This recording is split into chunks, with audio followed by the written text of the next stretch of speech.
open? I have one. Yes, I do. I need to open.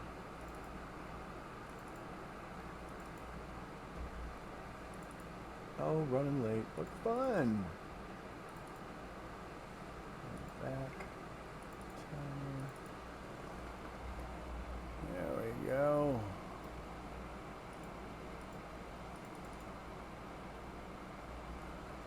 Alright, that's up. I need you.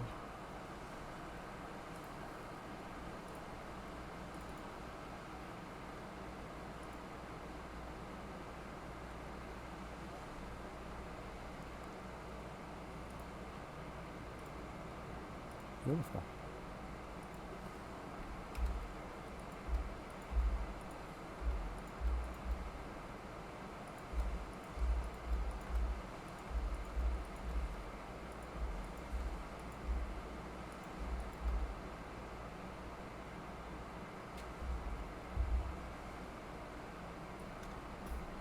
Alrighty then. I believe I have everything up and running.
Alrighty then. We are in round 4. Yes, round 4.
As we get ready and prepare for the 1v1. I have to double check the rules. 10 minutes.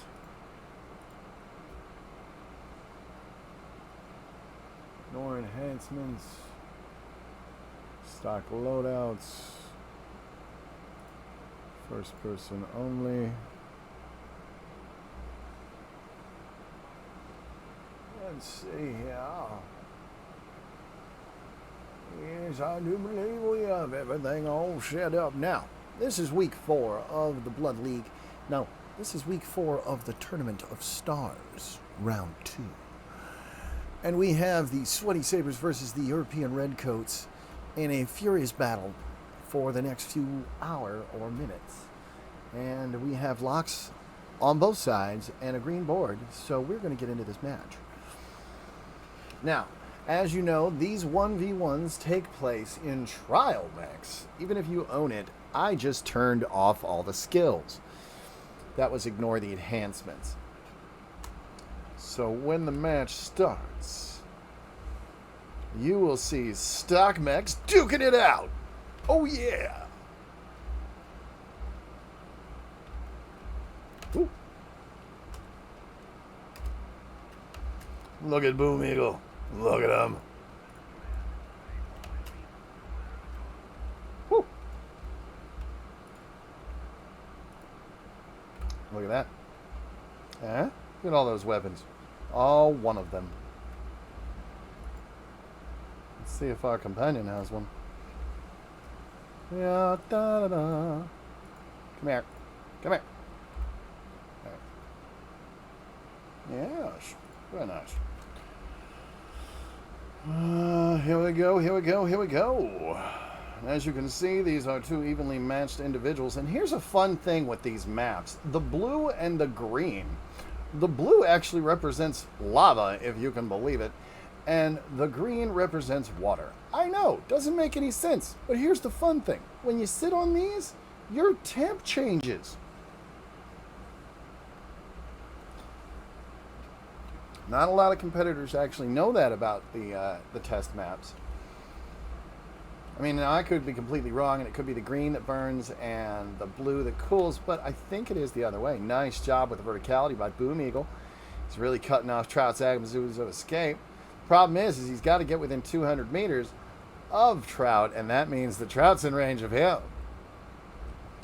Ooh, good hit, good hit. Oh, damn. What was that, 80% for Boom Eagle, 70% for the Trout. They're circling each other. That was a good solid hit to the CT. Boom Eagle. Oh, the Trout just lost an arm.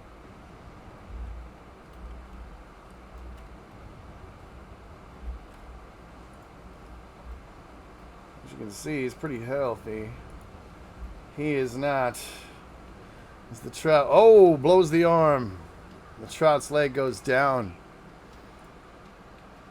Boom Eagle was moments away from dying, by the way. Look at the leg, right leg. We've got a kill for Boom Eagle and a win for the Redcoats.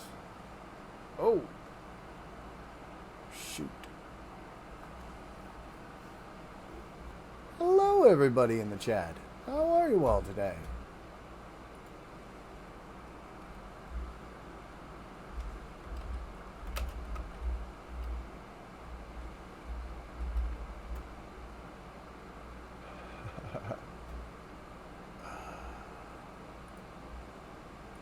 All right, give me a moment to adjust some things.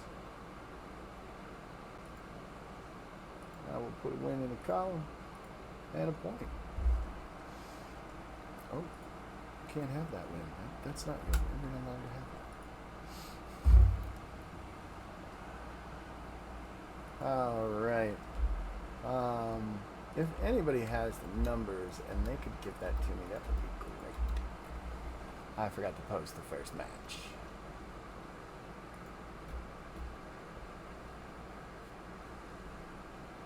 All right. Let me cancel out of this. There we go. Hey, Morton. Howdy.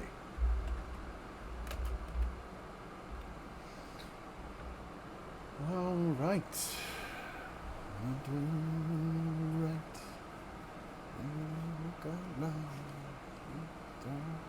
Ooh, an elf cat Yari. Thank you for the follow. Clearly you wouldn't be able to talk to me otherwise.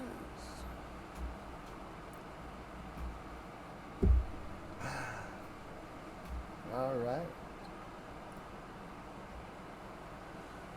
I do apologize. My filters died the other day and I haven't had a chance to reset them.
There we go.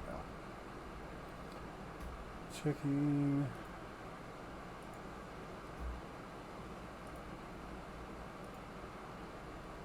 Is that any better? Loyal reach.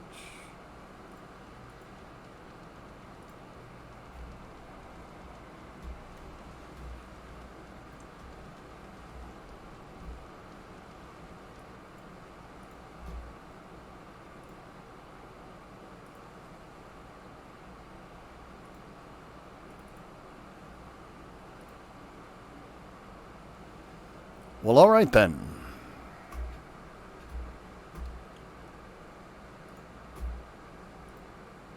Oh, it's in here. And there we go.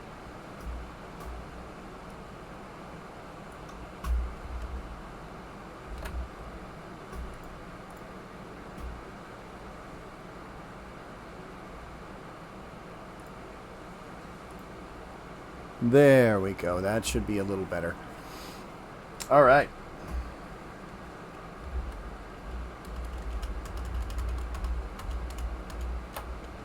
All right, back into the game.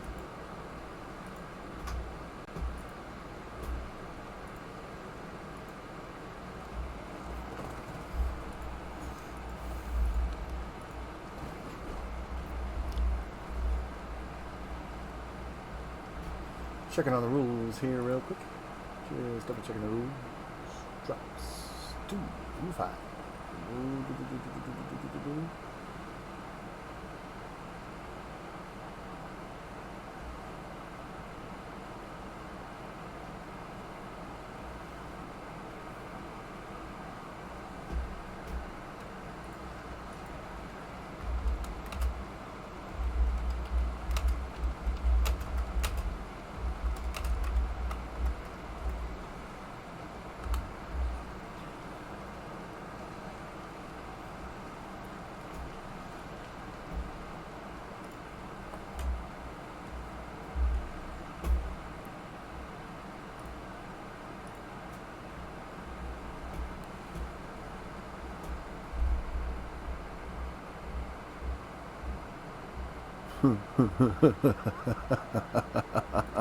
It's true.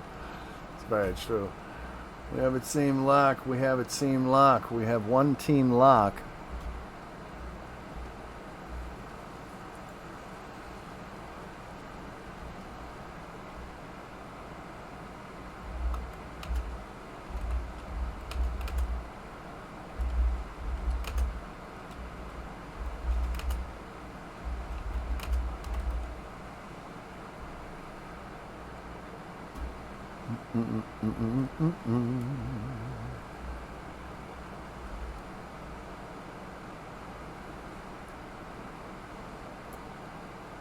I didn't know I could do that. All right, we've got a green board, and we are ready to go on Boreal Reach. Boreal Reach is a small Arctic map. They're going to come up through the elevators, and then they're going to try and just murder as many people as physically possible. But that number's only 2, so, you know, this is going to be fast. All right, and we're going to go ahead and hit all the buttons, because face rolling the keyboard as a caster is actually a good thing.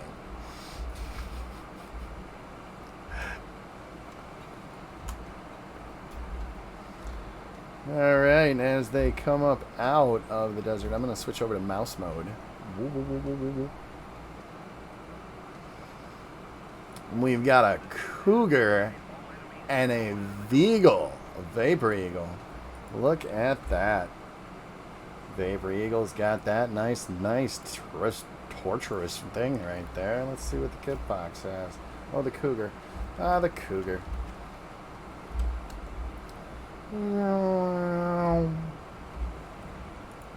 As you can see, Chair Glue and Jimmy are in a Jenner and a Veagle themselves. I'm going to turn around so that I don't miss the action. Look at it go, look at it go. Chair Glue is not in a good position. He is taking fire from every angle. I think that Lord Arbiter may have bit off a little more than he can chew, and he's a little extended. Oh, nice work by the Cougar. Did you see that? Chair Glue never saw that shot coming. He's down at 78% to 78%. Oh, Lord Arbiter has died. I think it's the machine gun fire coming out of that vehicle. And Abel Morton is trying, but it's 2-on-1. He's going to give his back to somebody. And if he's not giving his back, he's giving his legs. Jimmy goes down. It's just Morton. Oh, Morton goes down. Look at that carnage.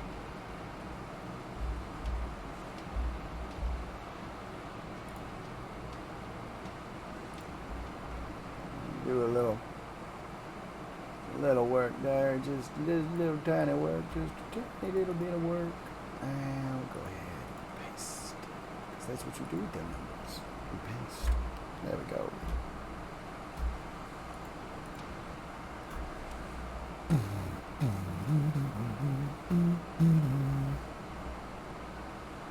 Alrighty, and as we roll into the second round of 2v2s, we're gonna move over to another map, and this time the map is gonna be Test A again.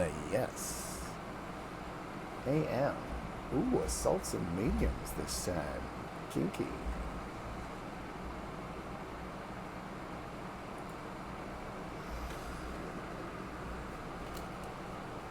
Ooh, Morton. That's not how you do that. You gotta take out the leg. Why are there 4 people over here? Therax! What are you doing?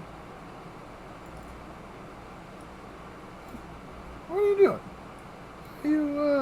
Why are you here?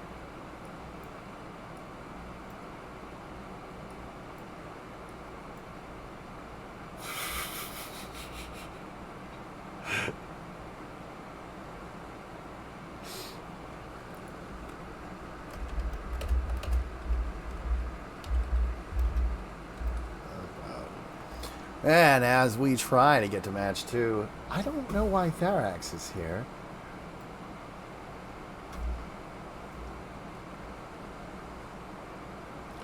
Das Nin. Oh, and the timer has ended. Wow, the timer that I started 5 minutes ago. We have 4 mechs. We have a pink board, or a red board as they say, but not for me. I'm a colorblind, so I have some filters on. They don't give me an advantage. They don't help me, see mechs that I otherwise wouldn't be able to see. All it's doing is, allowing me to see in a larger color spectrum so that I can actually see some mechs. Not every mech is colored the same.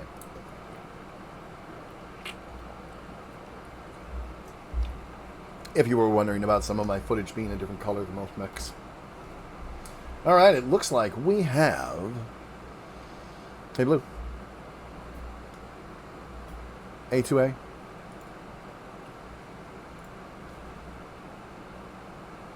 We have 1 match.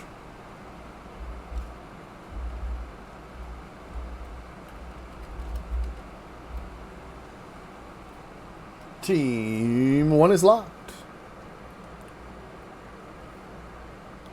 Therax is another caster that casts MWO matches. You should check them out. Ooh, yes.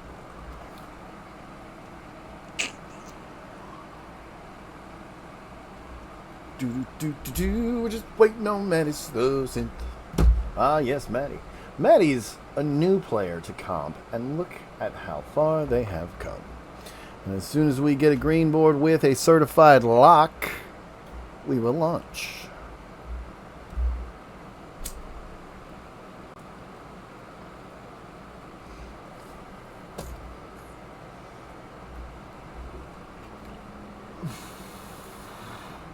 Green board, and we launch.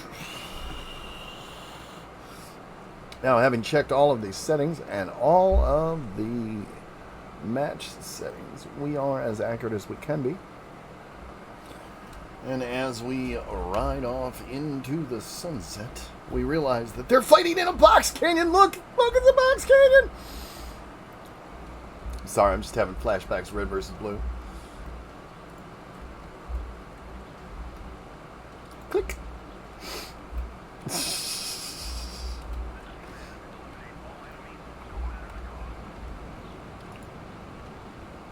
There you go. Ooh, that's going to be a nasty piece of work.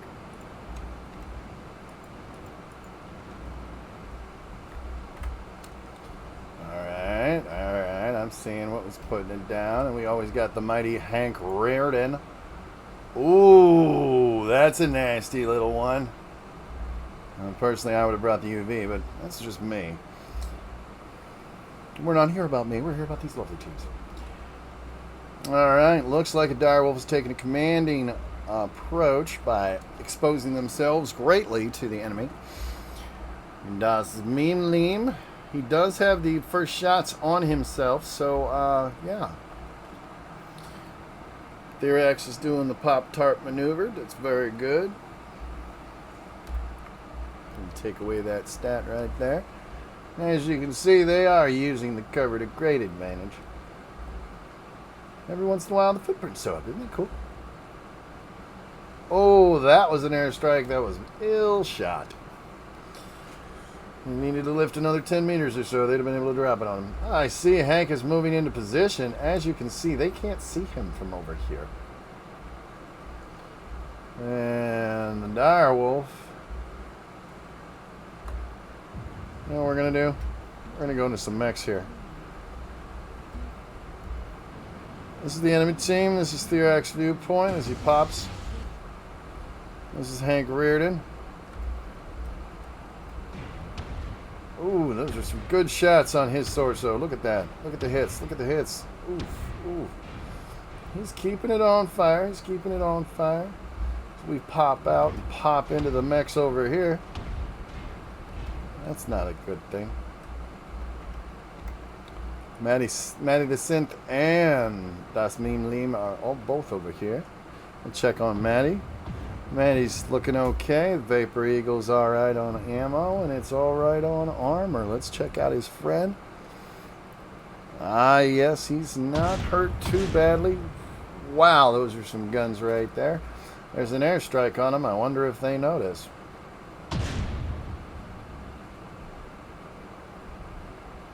And they've dropped down. This will somewhat neutralize the Gauss that's in Maddie's mech. It's all about positioning, and he just lost his arm, but that's okay. Those are CT weapons. Or those are torso weapons. As we pop out of here and we check on the other side, Therax is looking a little low. He's got a lot of smoke coming out of the mech. He must have been critted at least once. Had that much smoke come out. Yeah, both arms are about ready to fall off on there.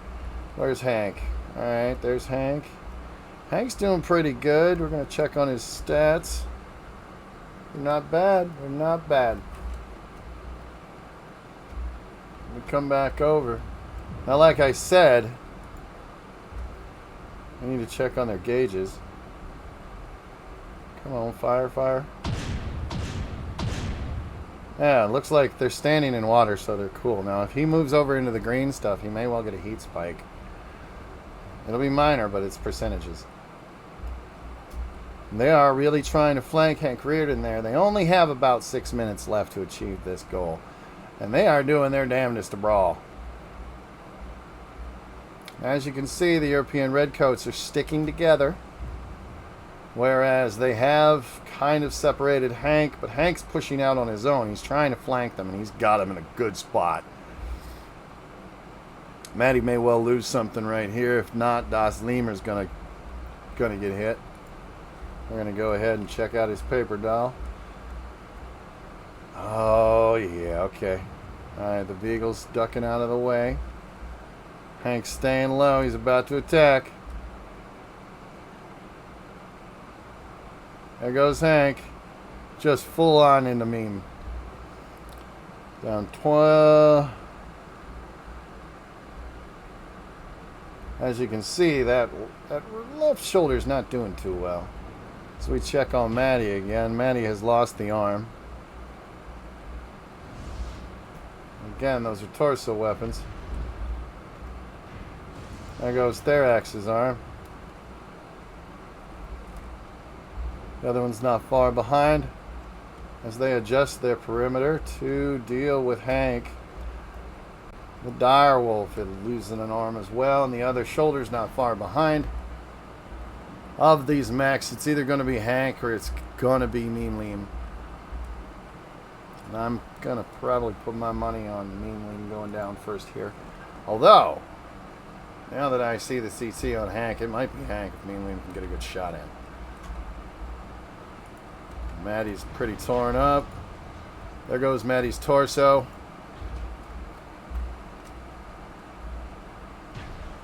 Good shot.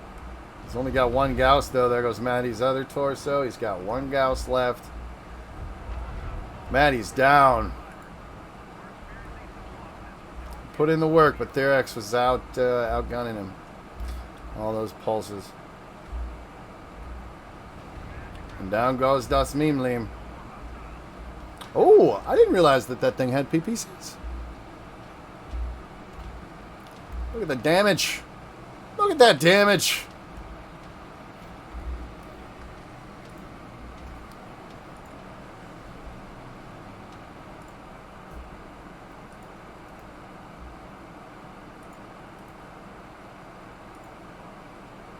All right. That was a win. And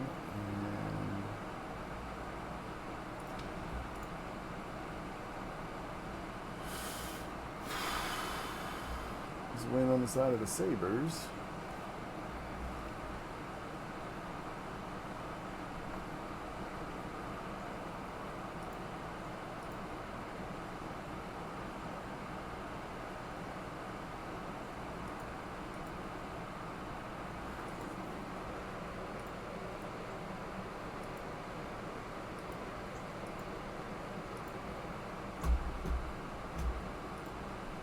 All right, and I'm going to switch my mode and go to this, because that's where I'm supposed to be most of the time. Ha ha ha ha. That'll refresh the page and show some new stats. Thank you to the Trout for updating the UI. And as soon as the UI wants, it'll give itself some things to do. There we go.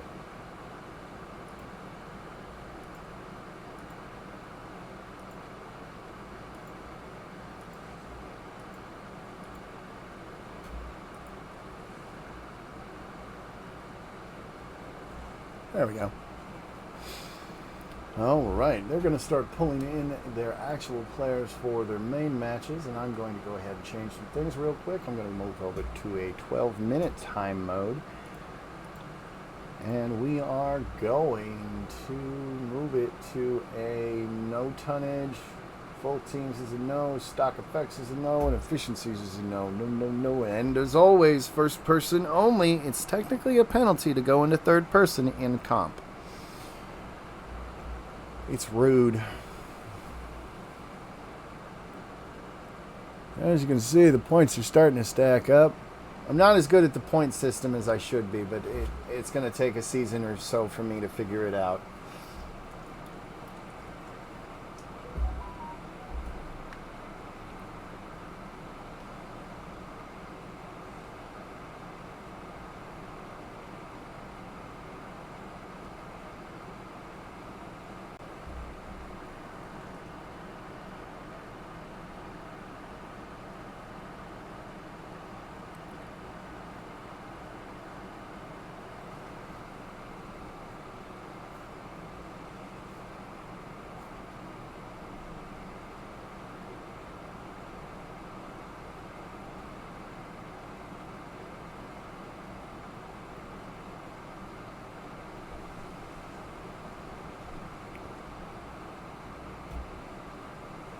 All right, gotta go switch.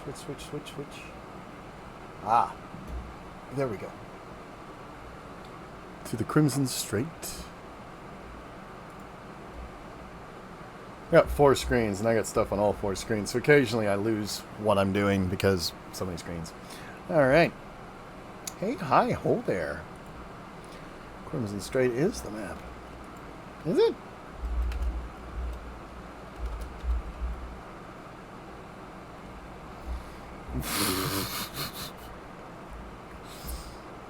Alright, well, what we're going to do is we're going to do Crimson Straight, they're going to fight with Theta, we're going to do the Rubelite, and they're going to go for Epsilon. We're going to do River City, they're going to do Theta, and we're going to do Alpine Peaks, and they're going to try and go to Gamma.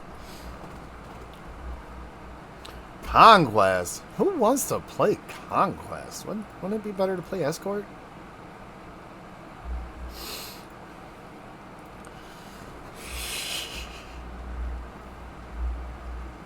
do, ba ba da da da da. I do believe that those are the settings that are required to be settinged.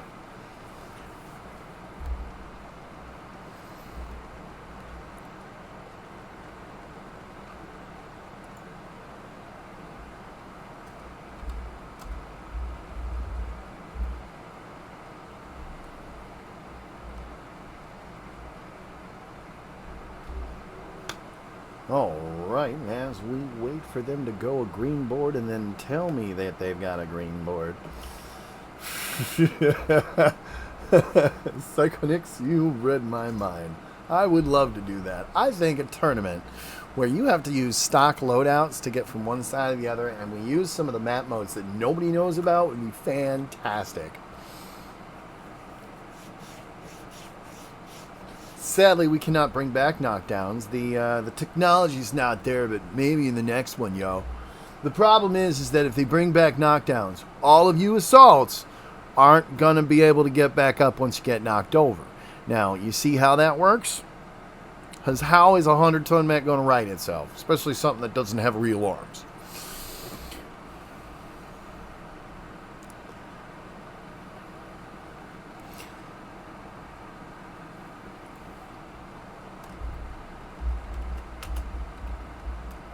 Day. All day.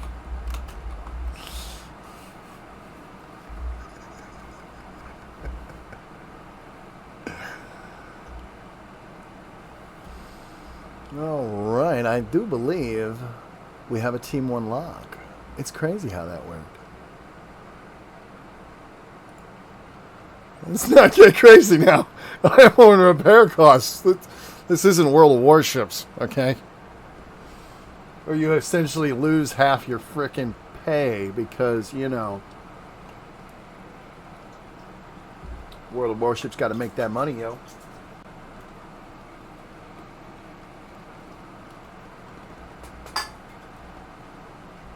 Locked and ready. We've got a green board and we are off to the first Conquest match of the evening. Conquest is a special beast in comp, in that it is literally just your team versus their team, and because you're in constant communication, the things that your team can achieve are vastly superior and way cooler than anything you will ever get in a quick play match.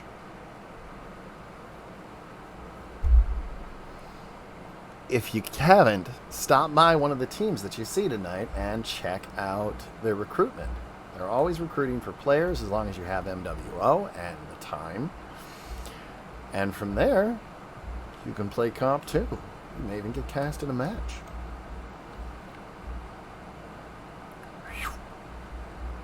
Bop, bop, bop, bop.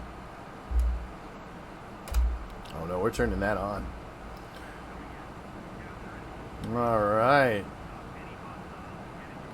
We've got an Incubus, an Arctic Wolf, an Arctic Cheetah, a Black Lantern, and a Shadowhawk on the side of the European Redcoats. And as I've always said, if you want the builds, go talk to these pilots. And on this side, we've got a Viper F, an Arctic Wolf 1, an Arctic Wolf 1, an Arctic Wolf 1, and an Arctic Wolf 1. I think they may have brought an Arctic Wolf 1. I'm just saying. Yeah, there's an Arctic Wolf there, and it's got a bunch of missiles on it, and that one's got a bunch of missiles on it, and that one's got a bunch of missiles on it. I think that one wasn't clicked on enough, and I think that one's going to have a bunch of missiles on it. It could be the laser gun. You never know. Alright. Alright, stop screwing around. And click. Oh, look, he's got missiles on it. This Viper better not have any missiles. Alright, as we agreed, they have to fight over this point. This point all the way in the back of the map. And as you can see, the Viper of Chair Glue is going to get there first. And he is going to be able to start capping long before the Incubus arrives. And the Arctic Cheetah, ooh, an Arctic Cheetah, he's not trying to cap. As they come in, they can see what's going on. They can see their their targeting reticles on the map. And there's their overwatch for the redcoats right here. This is Psychonix. That's their overwatch. And as you can see, they're doing a great job. They've got a firing line set up. The machine guns are coming in. They're going after that first Arctic Cheetah owned by Therax, and they're doing a great job of focusing on him. He's down to 91%. The Trout and Muzzy are trying to come together. Muzzy is getting chewed apart. Muzzy is down to 52%. I don't think they're going to last much longer. Chair Glue is down to 84%, and indeed Muzzy has gone down. G.I. Jimmy's the one that killed him. As we move into the next phase, Sir Pettigrew and it looks like Boom Eagle are starting to phase and focus on Chair Glue. Jimmy's trying to break it up. He's trying to give Chair Glue support. Chair Glue is now turning the tide. Jimmy's taking it in the back side of the mech. Down goes Boom Eagle. Black Virtue is now isolated on their own, and it is the two Trout Therax of third. Chair Glue, they're all on Sir Pettigrew Thrustwinkle. And they are down to 62%. The Trout's at 58%. We have a nice little brawl going on here. It looks like Jimmy's about to drop. Oh, that's not good for Jimmy. Looks like that Arctic Cheetah's not moving as quick. I think we may find out that he's missing a leg. Oh, he's missing two legs. Look at that. And that leaves only their spotter, Psychonix. They're not going to get to him. Oh, wait. Yeah, they can.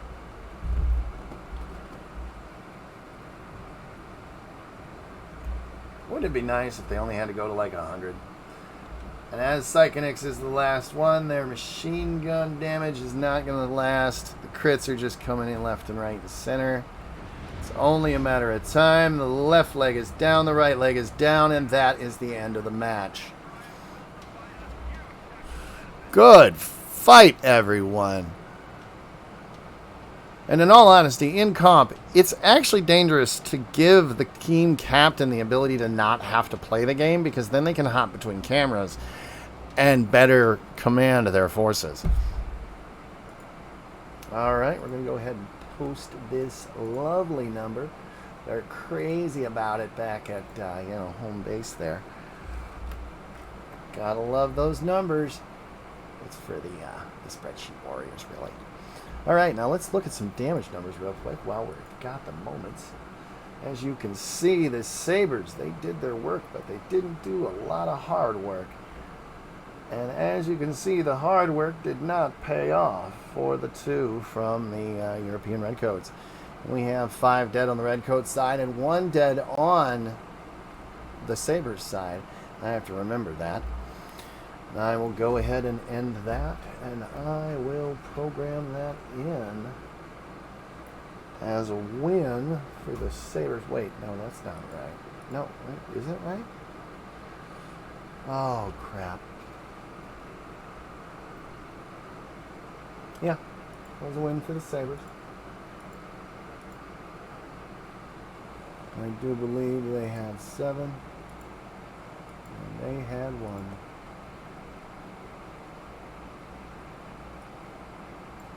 Yep. All right. All right. By the tournament rules, we now move on to Rubelite. I don't know about your feelings for Rubelite, but I kind of like the red crystals.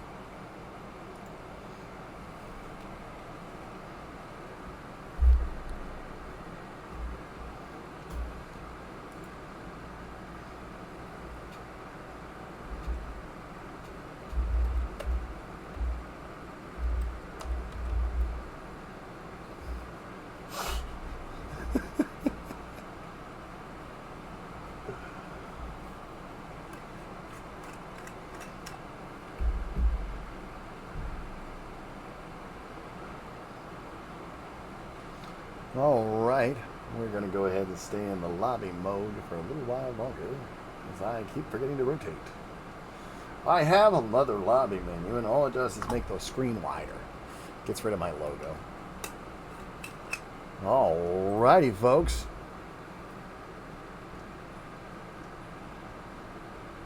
Oh, Ralphie, that was beautiful. I love it.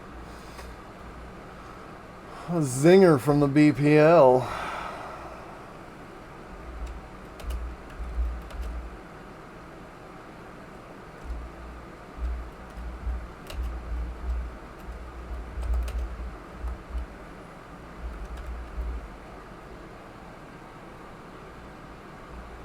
Alrighty, we are going to the Epsilon, and it looks like we have a lock-a-dee-dee-doo from G.I. Jimmy. That means we're just waiting on the European Redcoats. Looks like the lineup is not changing, and it's going to be Psychonix, Das Mini Limi, Muzzy, Boom Eagle, and Sir Bellegreen Thrustwiggle.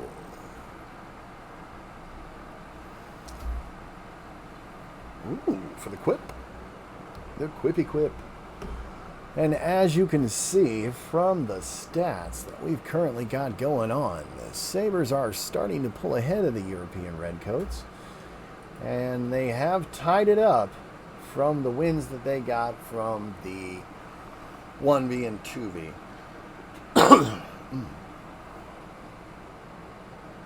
As we move to match 2 of the Conquest section, we look to Team 2 for a full lock.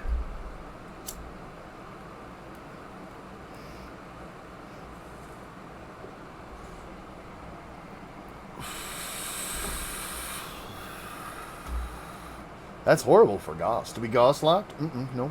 But we have a green board, and we're going to go ahead and launch to the Rubelite Desert. The Rubelite Desert Oasis. As we come onto the board of conflict, we must know that they will be dropped in by a dropship.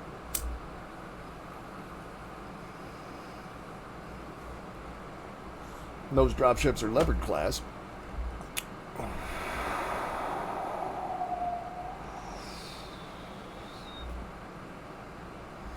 You don't need to be a Jedi to get lost.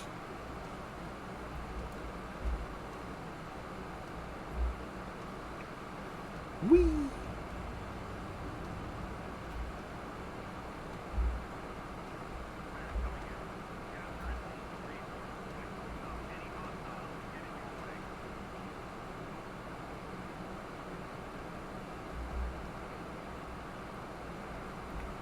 This is the fun of Rubelite.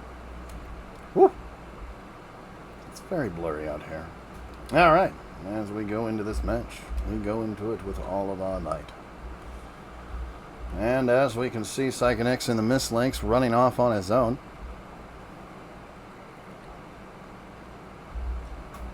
I don't like Rubelite. Alright, we've got an Ebon Jaguar, a Supernova, and a Summoner. F. Ooh. Platinum and a non-platinum. Ooh, fancy. Alright, we've got a Viper F for fucking chair glue again. And for the rest of them, we have a Huntsman PA. That's a pocket. We've got a Summoner B, a Summoner B, and a Summoner B. Chair glue is approaching the designated Epsilon target, along with Psychonix, a Mistlinks versus a Viper. This is a well evenly matched machine gun duel. I got the same amount of machine guns, honestly. Whoever keeps the machine guns on target faster, they will win the day here. Chair glue has got them down to 89, 87. Chair glue is coming in. What I'm not paying attention to is the other fight over here. As Muzzy and the rest of the European Redcoats try to take the high ground, the Summoners bring their weight to bear in the Epsilon area and have taken Epsilon as a full cap. Oh, sliver cap. Alright, they have now lost the high ground to the European Redcoats, and the Redcoats will shoot them if they expose themselves the wrong way. The difficulty of the high ground, though, is that if you don't use it right, you cut your own weapons off. Jimmy's trying to do something. He's got his whole team following him, and he's taking the damage. Jimmy falls off. The rest of his team went up the ramp like they were supposed to, and they've got a Mistlinks flanking. And he is just going to chew on Hank until he turns around. As we go up into the scrim, we have to wonder how long Hank will survive. It looks like the pocket's down 59%. Therax is damaged. He's lost at least one shoulder. Thorgrim's summoner is down to 24%. He's lost a leg. There goes Thrustwinkle. And Therax takes him down. Das Mimlim destroys themselves in a fiery glaze. Boom Eagle has destroyed Therax. Looks like there are four Sabers on the top deck, and they are chewing on Muzzy. Down goes Muzz, and they have taken the top deck. Psychonix is still alive for the European Redcoats. The rest of their team has been eliminated, and because he's the only mech left, we will click on him and give you his stats if we can do it. There we go.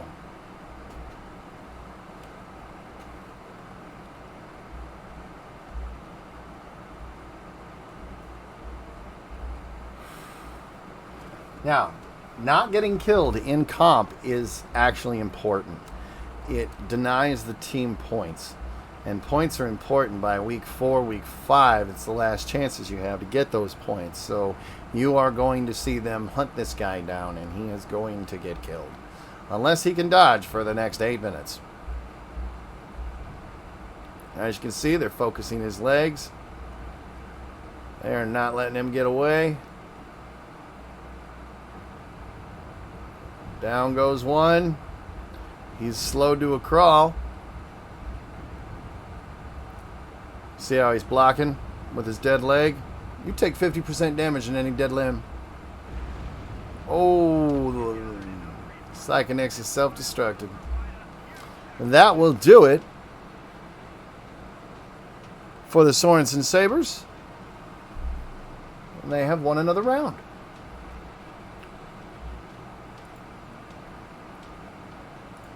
Let's go ahead and take a peek at the damage things while I'm off, cultivating numbers.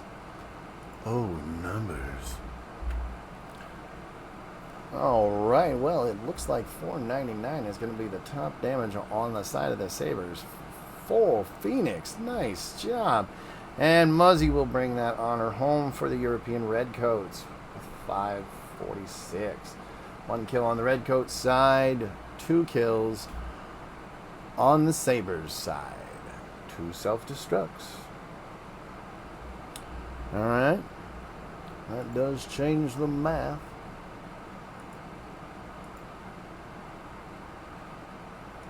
Two kills. 1 kill.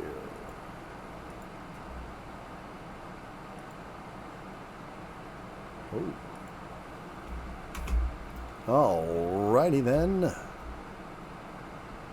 It seems to have. Let's build a fort. Thank you for the follow. Alright, we're going to switch over to River City, and they are going to be fighting over Theta this time.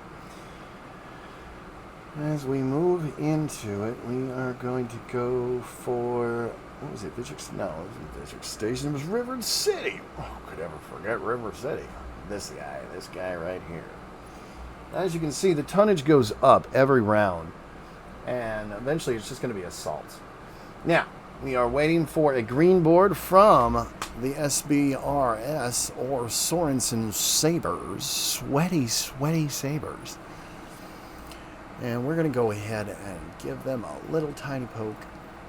There it is, right there. It's a tiny little poke. See, now they have 5 minutes with which to adjust their teams and adjust mechs. But once they say lock, they are not allowed to change anything, which is why I keep stopping and waiting for them to say lock. It's required in the rules. As we move into minute 46 of this week 4 competition, the Sweaty Sabers versus the European Redcoats. We have to wonder what's going on in the discords of each of these teams. What do you think the conversation's like?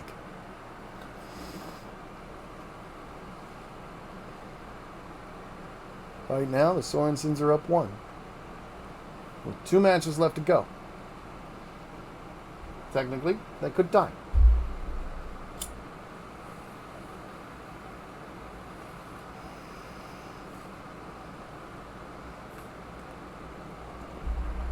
And the 5-minute timer is there because they only have 5 minutes to do this.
No.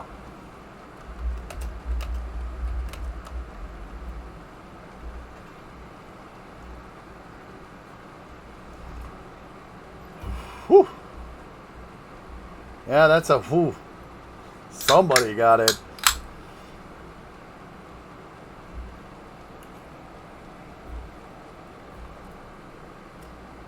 I'm going to do a little editing in the post game right there. Ooh, wow. You barely even noticed what I did.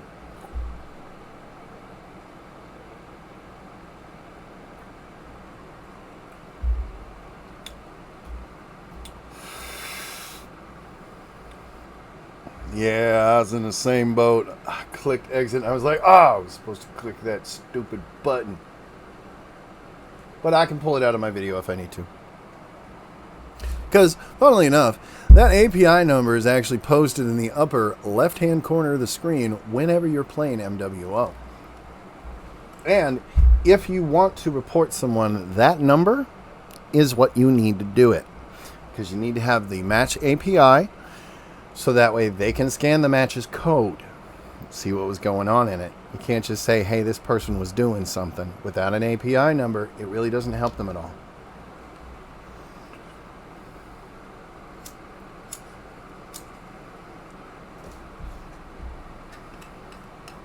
Now we have a green board and a lock coming from Team 1, the European Redcoats.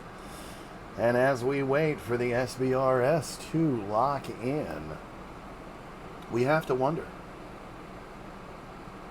who is picking up the bar tab after we're done. Because there's going to be some team celebrating. And we have a lock and a green board. And we go to River City.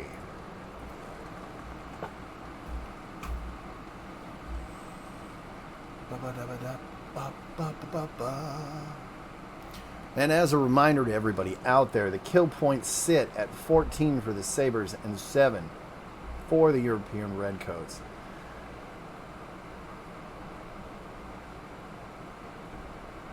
And the total points for each team is currently 26 for the Swords and Sabers, and 10 for the European Redcoats for a total of 17, and that gives them a total of 30 to 40 points going into this match. As we call for a good luck and a having the funds, we hit all the buttons in the UI with a face roll. As we see them come in, we can see from the top edge of my screen that there is a Direwolf, a Nightgear, a Shadowhawk, 2 Mad Cat. And on the other side, what's this? 4 Mad Cats and a Viper. Strange. It's Trout, and he's in a Viper again. Alright, and these slow mechs, these things are easy to click on, so look at that. We got one. We got that, dude. No, two. I don't click on things very well. I apologize. There you go. We got that one. That one's cute. A little Goss Peep action. There we go. The Muslim Man. Oh, yeah, Bix.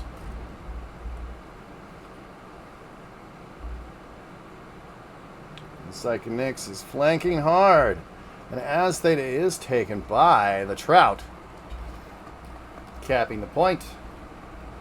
We have a Viper versus a Viper. They're not fish. But they could be snakes. Alright. And as we fly out to see what the Sabers are up to, they're already taking fire with their mad cats. They're pretty mad cats. Look at these cats. As usual, Jimmy's the first one to take any real fire. Jimmy's down to 94% as Hank Reardon starts getting a full volley. That's concentrated fire right there. That's beautiful. Ah, it's Direwolf, no wonder. Ah, drops down, gets good cover from that tunnel. We are going to see an engagement, a long-range engagement. And we're going to need to watch these numbers, because these numbers are the only thing that's going to tell us what's really going on with these different mechs. As you can see, Hank Reardon's down to 86%. We're going to look at him. Take a look. His armor is shredded a little bit. It's down to 86 now. Oh, 83. It's mostly coming from Das Minlein. As you can see, the Direwolf is effectively suppressing at least 2 mechs right now. And once this Mad Cat 2B gets into position, we may actually see something die. The problem is that they have better cover here than they do.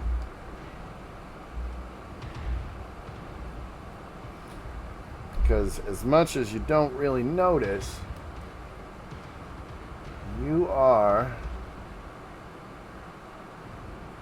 lower over here.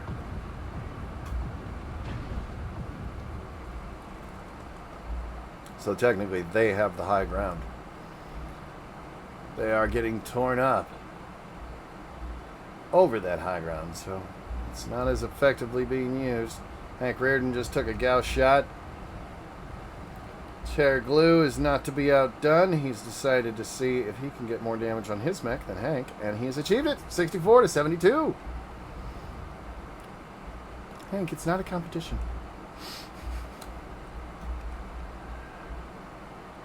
As you can see, the range game does eliminate some mechs. Let's see what we got going on here with Psychonix. Psychonix is in a Shadow Cat. This is a little pest of a mech. Given the right circumstances and the right mech's hands, woo, buddy. Alright, the Trout is deciding to fully take Theta since they are going to keep popping at him and popping at him.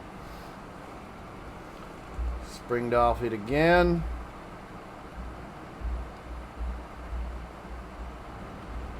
Now, this is what you call the Citadel. And he has just taken the Citadel. Gives a good overwatch of everything that's going on, but they're more interested in getting a good angle on the Trout. Just keeps jumping up out of the water there, that Trout. Trying to catch the bugs above Theta, apparently.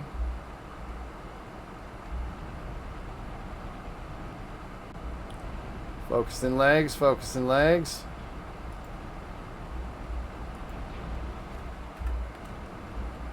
Oh, not focusing legs. Focusing the whole body there. Oh, just lost an arm. That's okay. Vipers don't need their arms.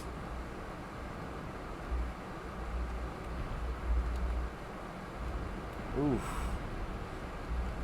Ooh, Psychonix may have just fallen into a trap. Their entire team has moved over to here. It does not bode well for Psychonix.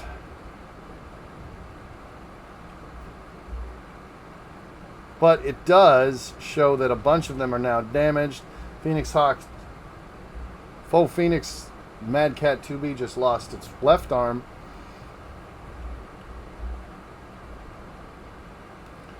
Chair Glue is missing his right arm. Oh, nope, left arm as well. Oh, that's the right arm, that's the left arm. I can do some things. As you can see, the Direwolf is still doing great work and suppressing multiple mechs at the same time. You can't discount these things for a firing platform.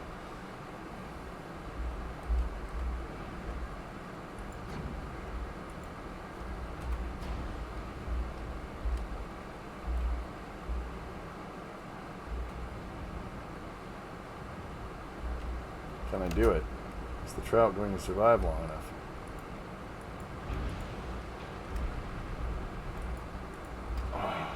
Yep. We've got it. We're a Trout's eye view. We're going to die as Trout dies. Ramming repeatedly into the structure.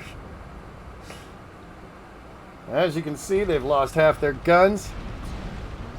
Oh, there goes most of their weapons. They've got one medium laser now. And they are down. But it's okay. We will free ourselves from their dying corpse. As you can see, Psychonix is now here to take full control over Theta. Just has to watch out for the Mad Cat over there and the two Mad Cats over there. Or no. Yeah, all the Mad Cats. Ooh, that was a Gauss shot turd. Alright, it looks like G.I. Jimmy and Chair Glue are still mixing it up. If they lose the arms, though, they lose most, if not all, the weapons. And down goes Chair Glue, and Jimmy's going to follow him shortly. Hi, Jimmy. How you doing? And down goes Jimmy. It is now 4-3 in favor of the European Redcoats. It's good to see a little fire out of the Redcoats. The Sorensen Sabers do not look very healthy. 39% for Faux Phoenix. They've lost both of their arms. Down they go. Faux Phoenix and Hank Reardon drop. And the Trout will make a speedy getaway as they end the match.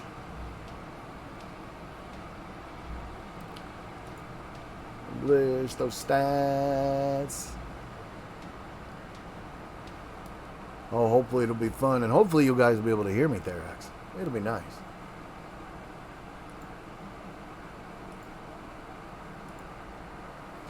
Be a blast.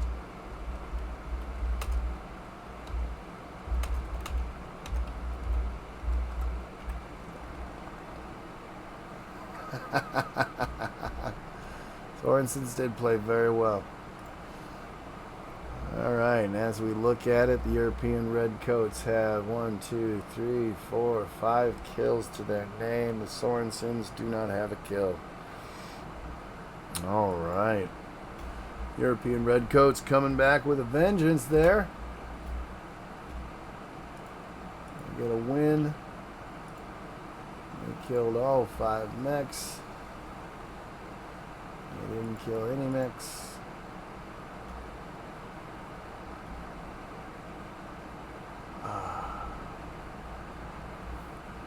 Alright, everybody got that API number? That'd be great. There was a firefight, indeed.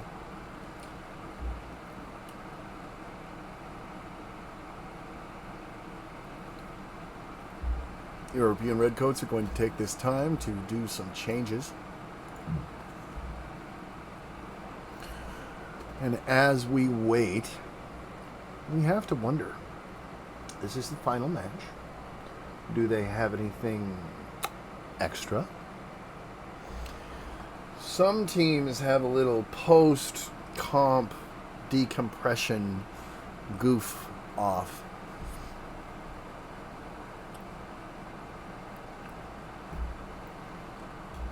I'm wondering if they have anything.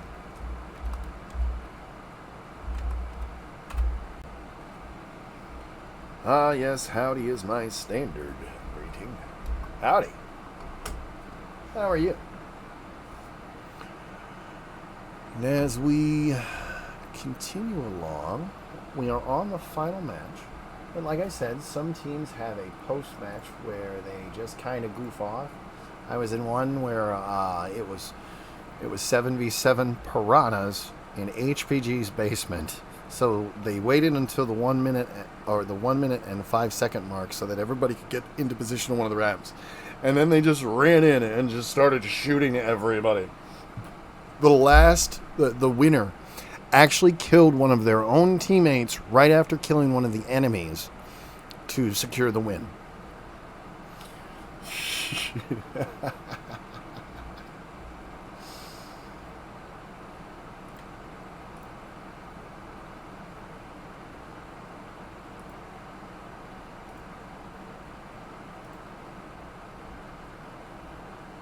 All right. It looks like we have the teams back in the order that they like them in. They've moved themselves into the various drops that you can move them into. Now, what this means is this is the first dropship, the second dropship, and the third dropship, or Alpha, Bravo, or Charlie. You may notice that sometimes when you drop, you're in Bravo or Alpha or Charlie. It all depends on your match score throughout the day, whether or not you're in Alpha, Bravo, or Charlie. If you don't do so well in the match, you may go down to Charlie or Bravo. If you do really well 3 or 4 matches in a row, you'll find yourself up in Alpha a lot. Oh yeah, we got to change the map to the Alpine Peaks, the place nobody wants to go. Because it takes forever to go anywhere.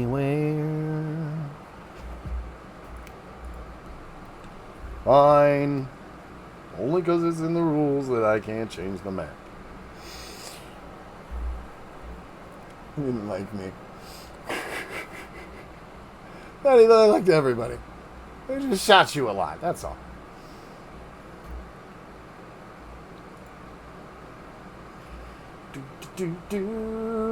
This is a pitched battle right now. I do believe if I look at the screen, I will be shocked and amazed. 1, 2, 3, 1, 2, 3. This match is the decider right here. Because of that win, we are now deadlocked at 3 wins aside. So this match is for all the marbles, week 4. For the Sorensens, Sweaty Sabers, and the European Redcoats. Ooh, they're doing a little shuffling. This is something that they do to intimidate. They called for a lock. Muzzy called for a lock. Lock has been accepted.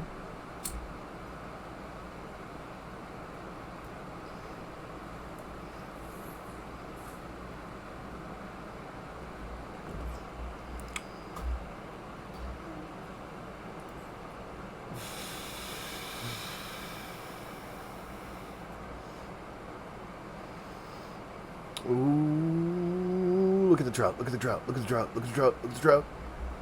Now, if everyone's paying close attention, they might notice that we're at almost 500 pounds, or 500 tons each side.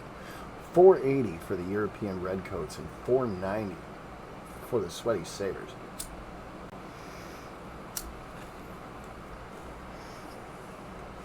All right, and for possibly the final time, we have a green board and we are launching.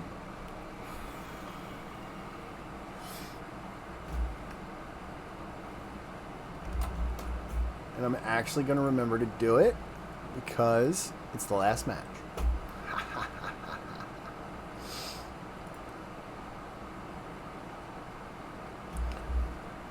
Oh. Alrighty then.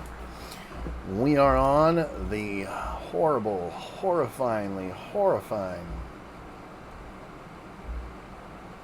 Alpine Peaks.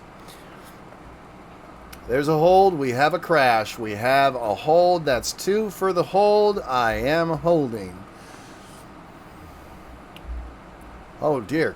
No, I hope they're okay. Question holding. Gotta love the humor. All right.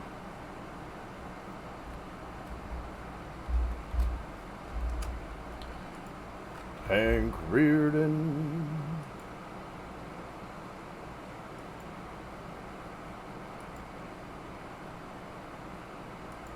wish everybody did this. This would be great.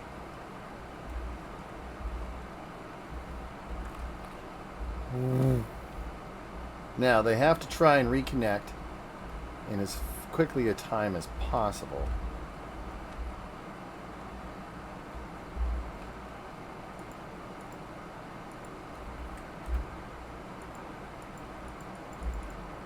There we go.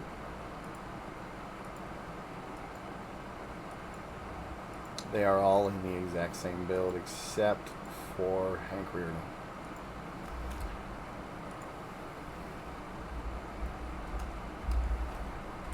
Nope, I'm going to get rid of that.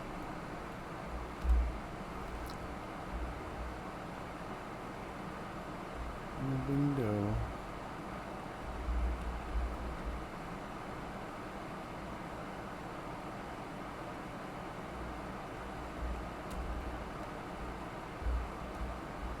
Restart has been called for 10:15. As you can see, European Redcoats have the high ground. This is actually very important on this match.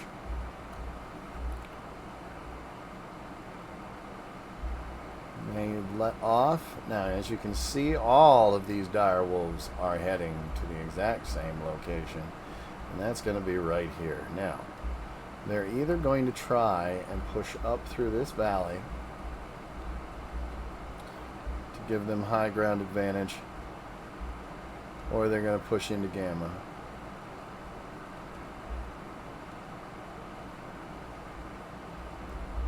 By the way, the European Redcoats are pushing in, though. It's looking like we're going to fight over Gamma. Let me double check. Gamma indeed. Alrighty. It's going to take a minute for everybody to get to Gamma. And by the way, if anyone was wondering, Gamma.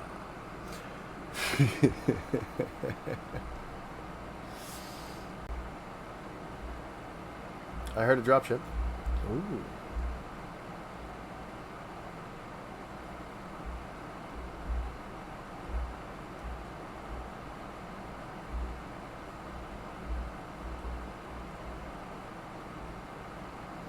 It's looking to me like the European Redcoats are going to get to Gamma first.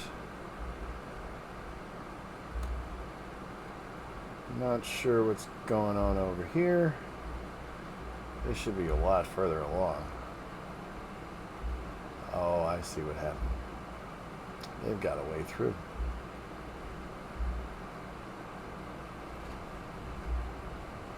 Nice job on the high ground there, boys.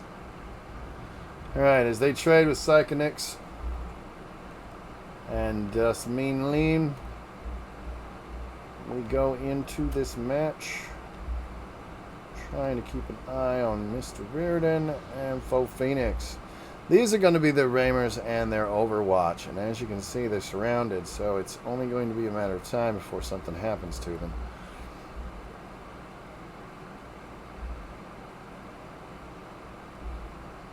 Now, if Thrustwinkle's smart, they'll wait for their partner to get up there.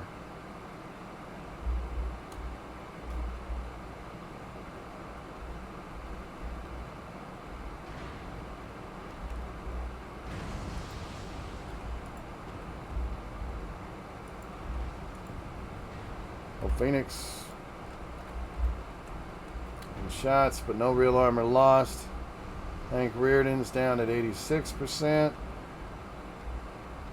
PPC is doing its work. Oh, excuse me, the 3 PPCs.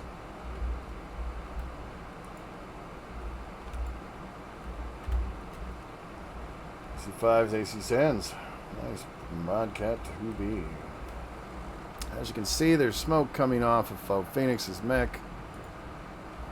Let's see what we've got here. Oh, damage coming down that ledge. They are running. Alright, still no one has taken Gamma.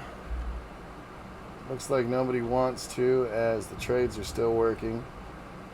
92, 86, I cannot. Das Mean Lean. Black Virtue.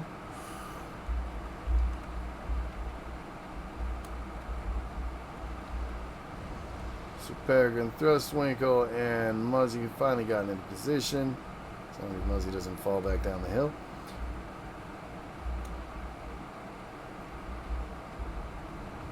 This is going to be a pure range match. I'm surprised we're not seeing Lerms, but not everyone is competent enough to bring Lerms into a comp match. Sometimes you just need to throw caution to the wind, though. It really makes things fun. Alright, looks like the Trout is trying to duke it out, but there is smoke coming off the mech, and that can only mean that they have burned away the armor. The smoke means your structure's burning.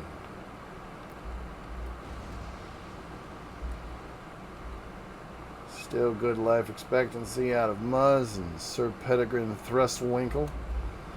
The firing line has solidified for the Sorensen Sabers. And it looks like they are in position now, but the damage may have already been done, as no one is taking Gamma, and there is only 5 minutes left of the match. At some point, someone is going to have to give up this protection range racket and go in and take the point.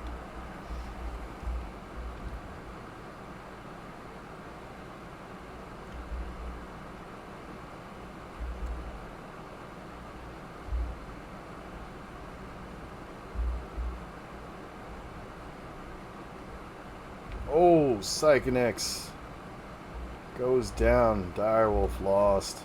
That's not a good thing.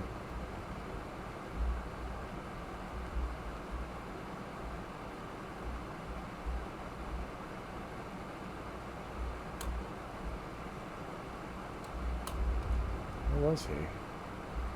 Oh.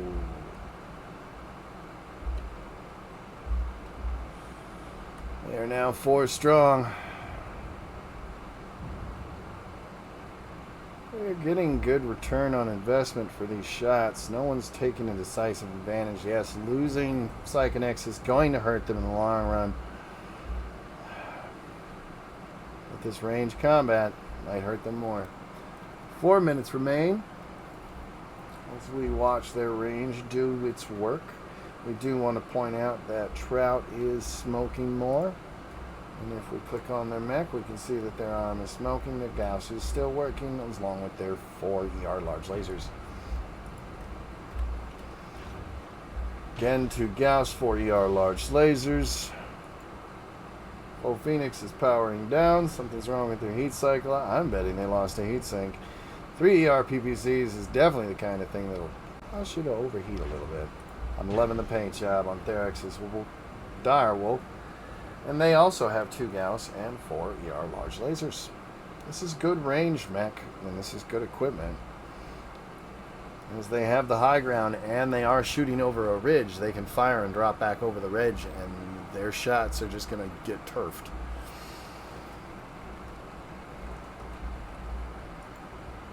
Queen is down to 49%. There is no armor left in the right shoulder or the CT. And check on Virtue and see the same result. Their left arm is smoking, and it's because they're out of armor. Check on these 2 that are now repositioned. Still have all their armor. They're a little sore on that right shoulder, and they still have all their armor, but they're a little sore on their CT. It's vital in these comp matches that you only expose the weapons in your mech when you're fighting, because exposing chunks of your mech you don't need to is just giving the enemy free reign to damage your mech. 2 minutes left.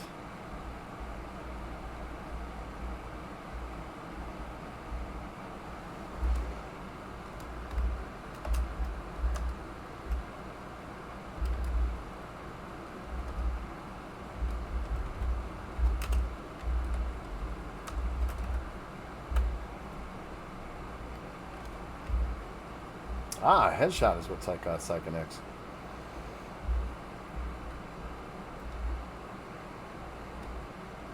As you can see, the trades continue.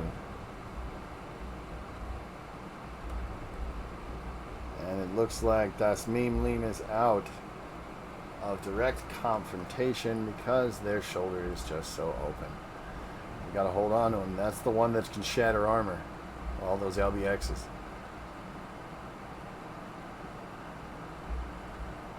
Or more correctly, that's the one that can shatter structure. All those LBXs. You just have to get the armor off these mechs. They're doing a good job.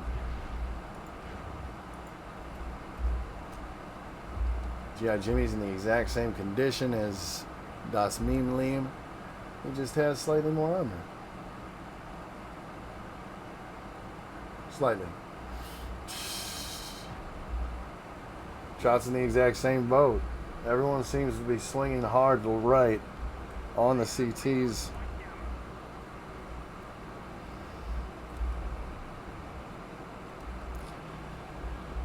All right, 30 seconds left, and it looks like they managed to get in there. Hank Reardon and Faux Phoenix managed to get a sliver cap on Gamma. And that will do it. That's all it takes to win as the timer ticks down because Psychonix has been killed by a headshot. They are up 1 kill, and that will be enough to clinch this victory.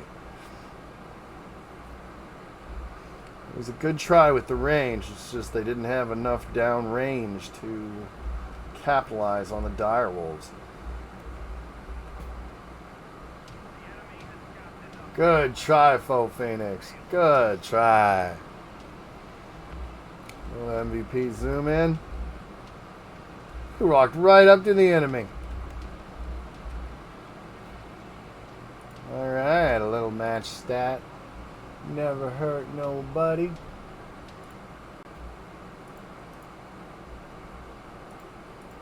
Pablo Escobar does not play this game. Alright, so that was match 5 of Tournament of Stars Season 2. It looks like we have 1 kill on the part of Therax. It's a headshot. Go Therax. Nice job. That will give them a win. 1 point. It's a hard 0 there.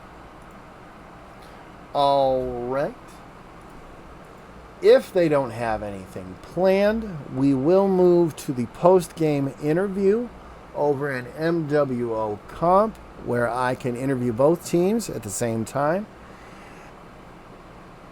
And if this is the end of it and they don't have any kind of shenanigans, I have been Bluto on behalf of HPG Replay. And this has been Season 4. The European Redcoats versus the Sweaty Sabers.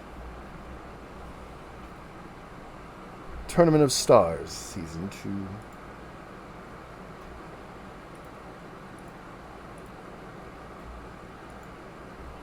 Wow, that was a good shot. I didn't even expect it.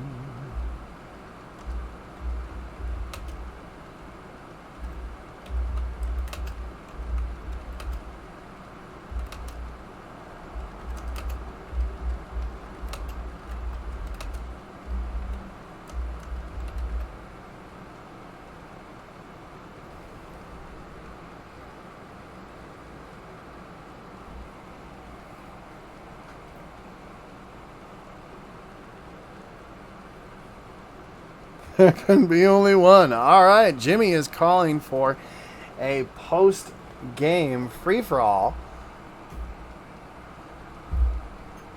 All right, that's a vote from the team captain. If I can get a vote from the European Redcoats for a free-for-all.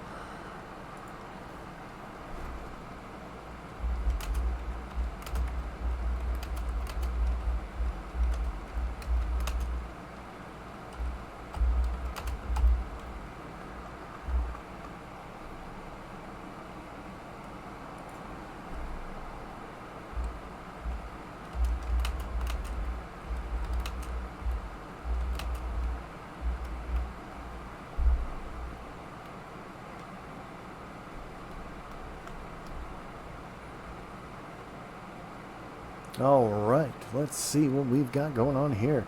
FFA approved. All right, we are going to the free for all.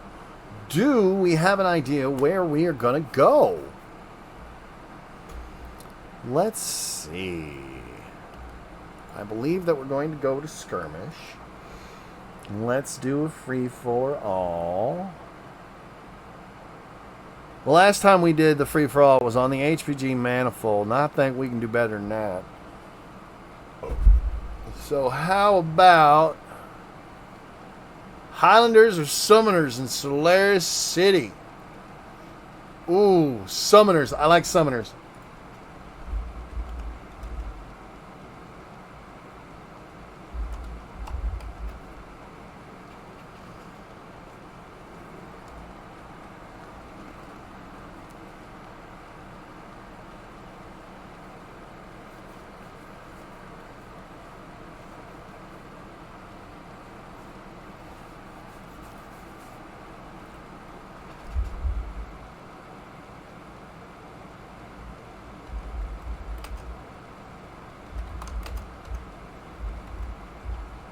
Both can brawl.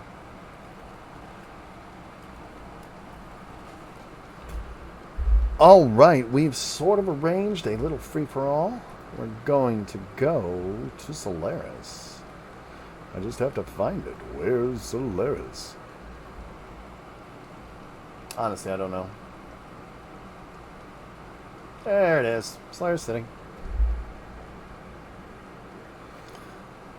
All right, we're going to need a grid square where everyone will be.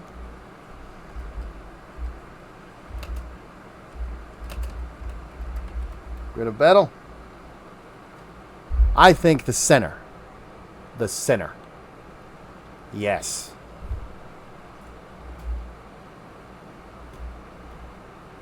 You set it to assault? I can set it to assault, but I'd much rather keep it on skirmish. Alrighty. It is now set to assault on Solaris City for the North American servers. You know, the European Redcoats? I think we're going to do that. Oh, yes. I think we're going to switch over. Because this is a free-for-all, I think the European Redcoats deserve to be the region.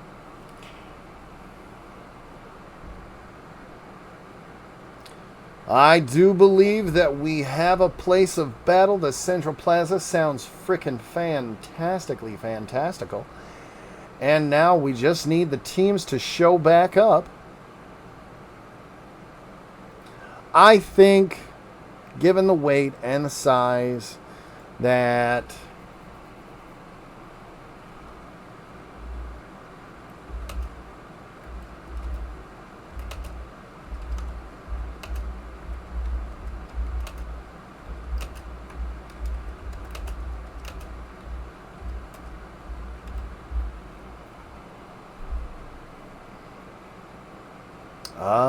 yes. Okay.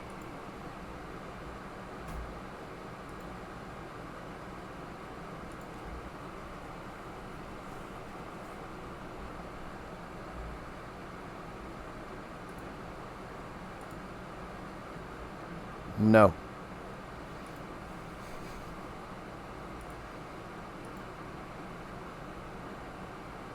There are 7 maps that have incursion. Forest Colony, Frozen City, River City, Tourmaline Desert, Crimson Strait, Grim Plexus, and Rubelite. I know. Assault. Alright. And we're going back to the thing that we set it up for. There we go. Alright. Bring them in. Your entire teams can compete.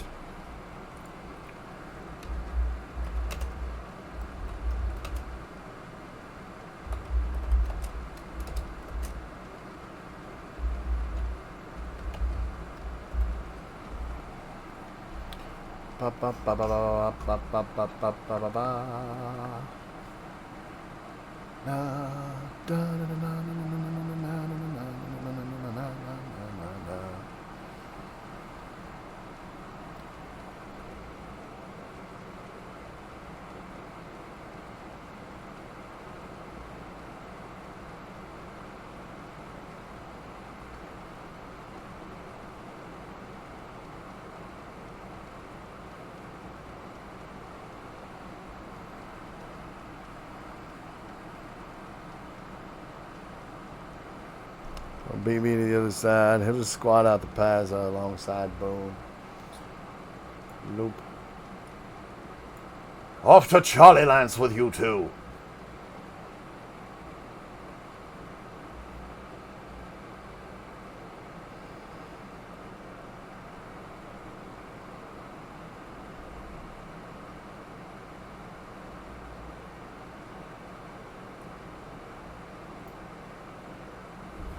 Still in Charlie Lance. Haha.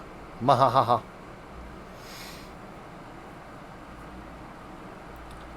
Booyah. All right, now this is going to be a free-for-all. This isn't something that's normally done in MWO, where both teams are basically going to kill each other, and they're going to be taking pop shots at their allies the whole time. It's freaking hilarious. Yeah, it was a lot of smoke from people deliberately not peeking. But then again, you know, they were trying range. Not everybody's comfortable with range. Like, I wasn't comfortable with range. It took coaching and clinics from players like Giggity Goo and my own D20's own Indigo Man before I started getting really good at it. 2-minute countdown. So the 13-minute mark is when the starnage begins. Now, what you guys are going to do is you're going to basically stop at the entrances to the center plaza. And at 13, you're all going to run in and start firing. Now, they can either be in a Highlander or they can be in a Summoner. It's their choice. And we have a lock from the Sorensen. Oh, we have a lock from the European Redcoats. By the way, the Sweaty Sabers have a total of 32 points. And the European Redcoats took 24. Points are important. They get you money. Not C-bills. MC. It's very important. Let the quickening begin, he says. Psychonex. They were the one that suggested the Highlander, so I'm going to guess they were in Highlander.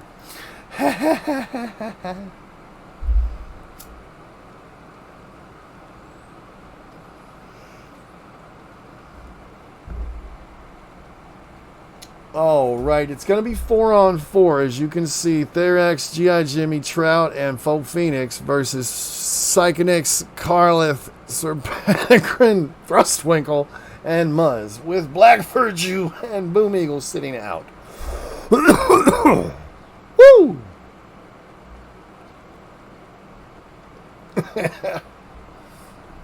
As we wait on a confirmation of lock from G.I. Jimmy, the Trout, and Faux Phoenix, I would like to remind everybody that the post game that we're doing right now is not actually part of comp, but it's something new that we are all doing because it's more fun to end on a wacky fun game than it is to like just get your teeth knocked in occasionally.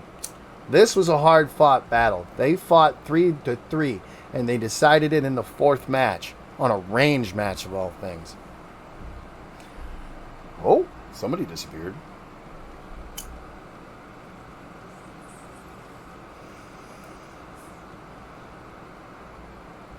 Ah, they must have had a mean build for their mech. Don't worry, we're going to get to the action shortly.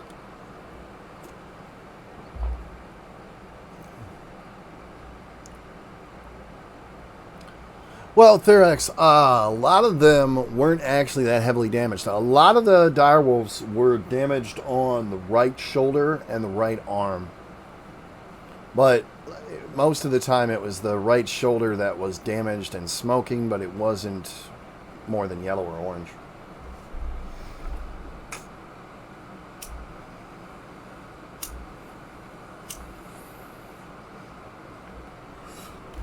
I do click on the matches, or I do click on all of the mechs at the beginning of the match, through the match, and then by the end of the match. I follow the carnage of the final mech getting shot to death. All right, they have brought in their ringer. We're clean lined up for when the drop starts. Beautiful. I love it.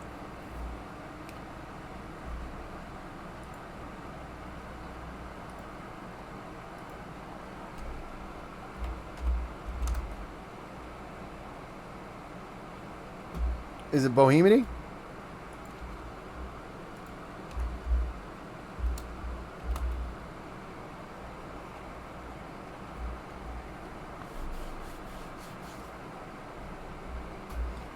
All right. Full team lock. From Psychonix, Carleth, Sir Pettigrew, Thrustwinkle, and Muzz.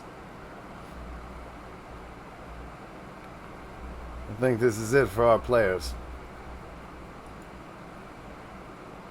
Some people had to go. It's alright. Faux Phoenix locks, cherry glue locks. We can get this out of the way. Oh, yes. Down to Faux Phoenix.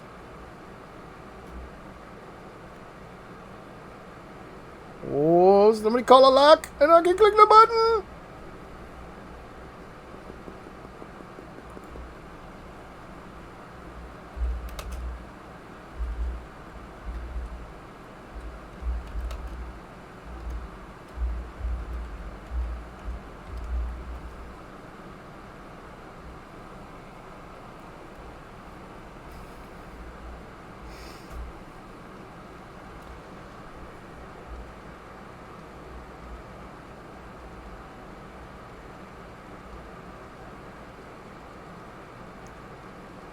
Alrighty.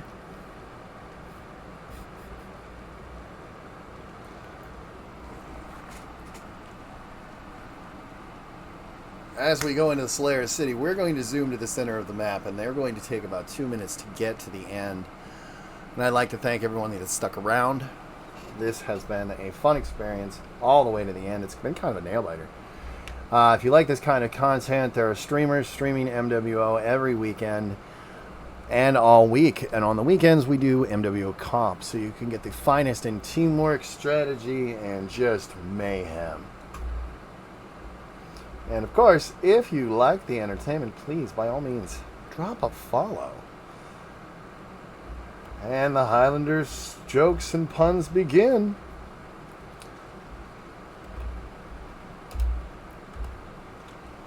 Do, do, do, do, do, do, do.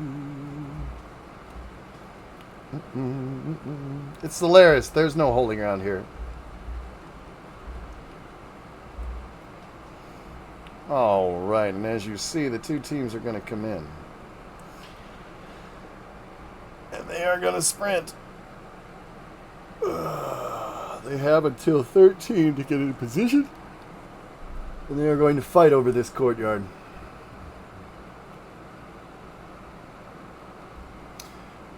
F9, I do believe.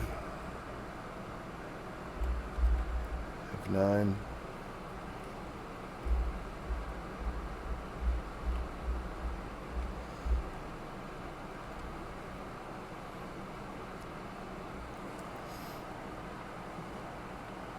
Oh, look at him.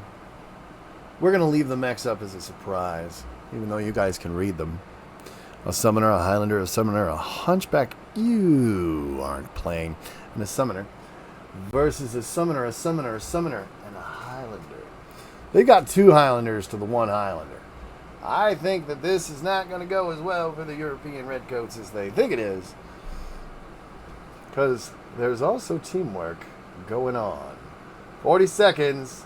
Get out of there. Get out of there. You're not supposed to be in the box yet. Faux Phoenix.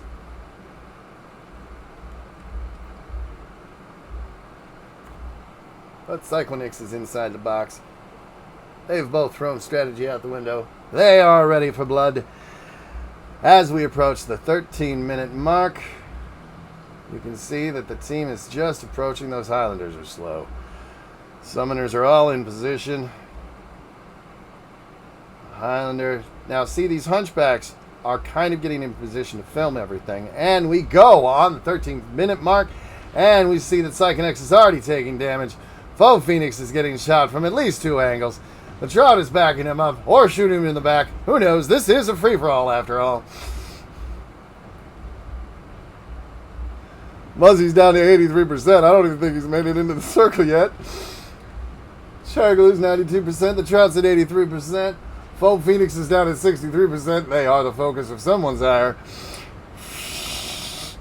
Therax is ballet dancing around on the upper plaza, and Faux Phoenix looks to have frozen. Oh, that sucks. All right, they're unfrozen now, and we have Psychonix is powered down due to heat. Oh, Faux Phoenix is losing left, right, and center 18%. This is when your teammate just kind of shoots you in the foot. Oh, flamethrowers, Psychonix, you evil bastard. Psychonix has killed Muzzy. Cherryglue has been killed by Carlith. And Psychonix is just running around with those flamethrowers. Therax has been killed by Psychonix. Psychonix is exploding, is self-destructed by Psychonix. Carlith and Pettigrew are now fighting 2-on-1 versus the Trout. And each other, apparently.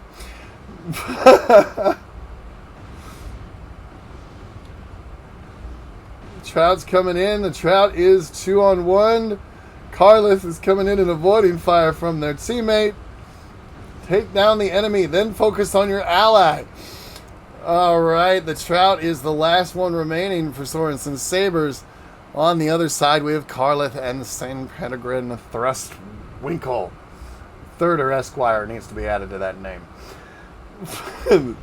Trout's getting gunned down here. The Trout is down, and it's just Carlith versus Sir Pettigrew.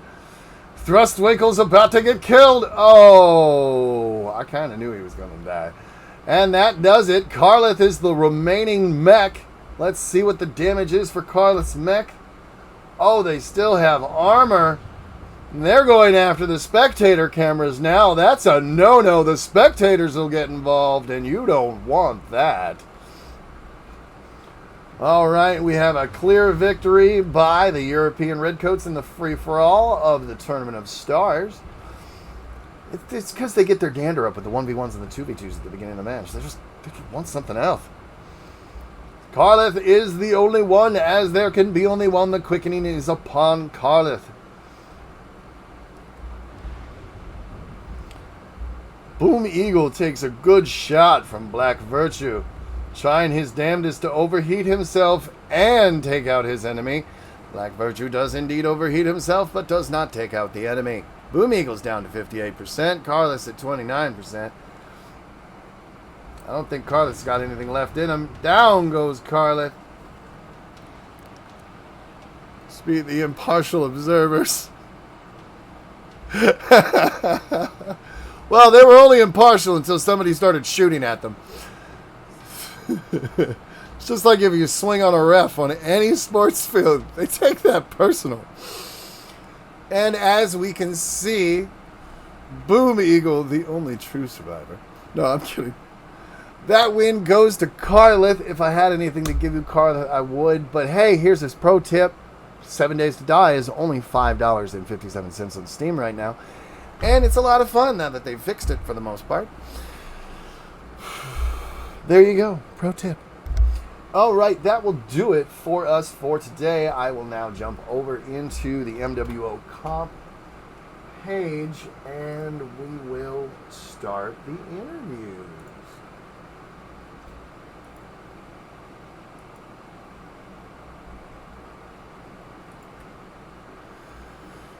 Oh, I do want to apologize. I had the time wrong. I thought we were starting at 5, not 4, so I was a little late starting, and this was a little janky, but it's all right. We got there in the end, and I would like to thank everyone for viewing this match of MWO's Comp Season 2 of Tournament of the Stars, where we had the fantastically sweaty Sorensen Sabers versus the European Redcoats.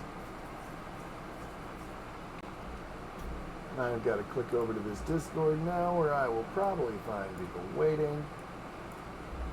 Hello there. Hi, how are you? Give me a moment. I'm in push-to-talk mode for some reason.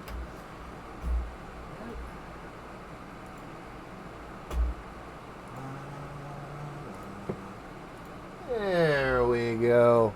All right, we're just waiting on somebody from the Sorensen Sabers. Jimmy will probably show up in a minute or two. Oh, he should tell one of the other guys to just show up. All right. Let me see who I've got on my friends list. Well, if y'all have him on your friends list, by all means, send him a number. Tell him to get his butt over here. Trout's with you guys, right? No, Trout's with Sabers.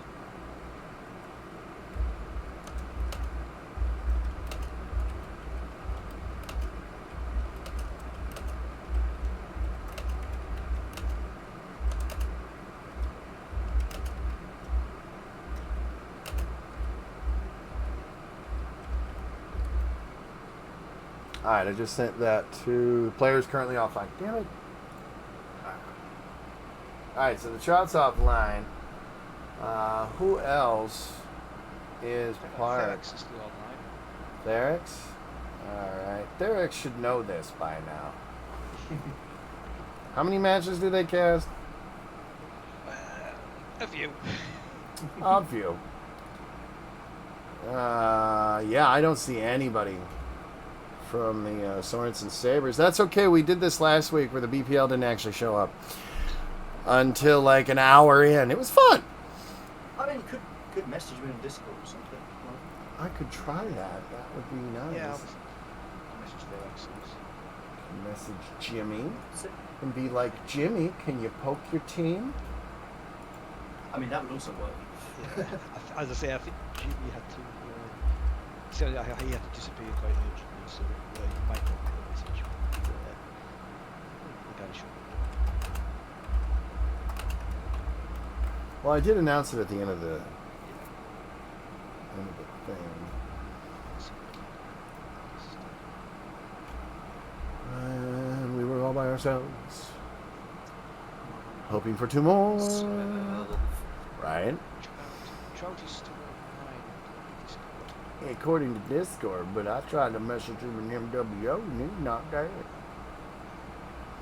And I don't know any of these people on Discord. Because I'm an old curmudgeon and I don't make friends.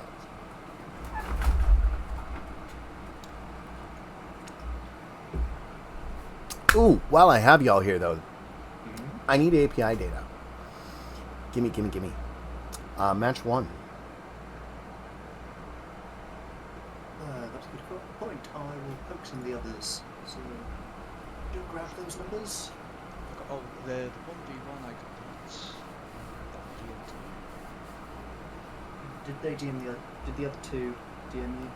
Throw me the DM, and I would also like 4 because it's looking like mine is missing 2 numbers.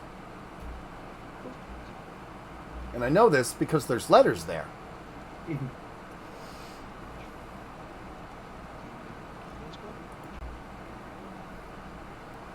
Hell yeah. There you go.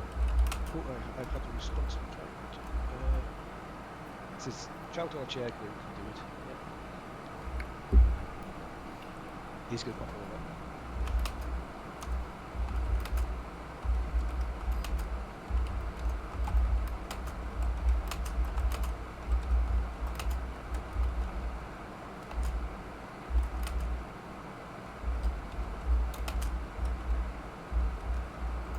Forgot I'm live. They're all talking in my stream. So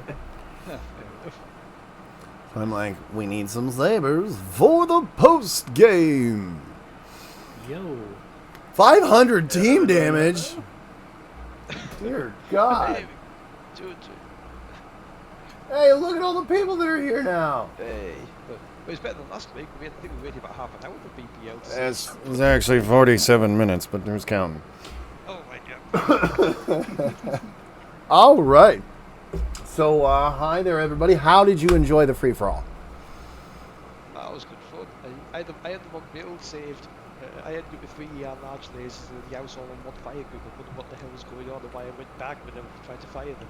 You know what? I think I'm going to do that next week. Whatever match I cast, I'm going to just have a match and a mech picked out, I think. I mean, as with the Black Pants Fishbowl last week, it's just a good laugh and it ends things on a nice note. It does. It really does. And he finally gave with the game as well. I think Right? he And enjoyed, it's sticking nice. to, It's Jimmy nice and to the rest of fight it to the end. And just be like, "Ah!" them. Just total carnage. definitely enjoy it. It gives something good at the end of the game, doesn't it? And, something enjoyable. No, we just have to think of something else for next week. I will, and you know what? I think I'm going to do free-for-alls, and from there, I'm going to have to figure out a map, and I'll work with the teams to figure out a mech everybody's got. Speaking of good matches, though, nicely done, Sabers. You really gave us a workout there. Thank you. Yeah, you that as was- well, especially in River City. There was a lot of good work. That whole way, just pitched battle back and forth. I think we both kind of realised that for that second spot in the division, it's really close between us. So it's it's more a case of don't give away points rather than the banzai into it. I think someone said you'd say on the stream that was like one of the lowest scoring games you've seen. Oh wow, I didn't realize that. Yeah, there Yeah, were a couple matches where it wasn't very high. I was able to get into some of the stats.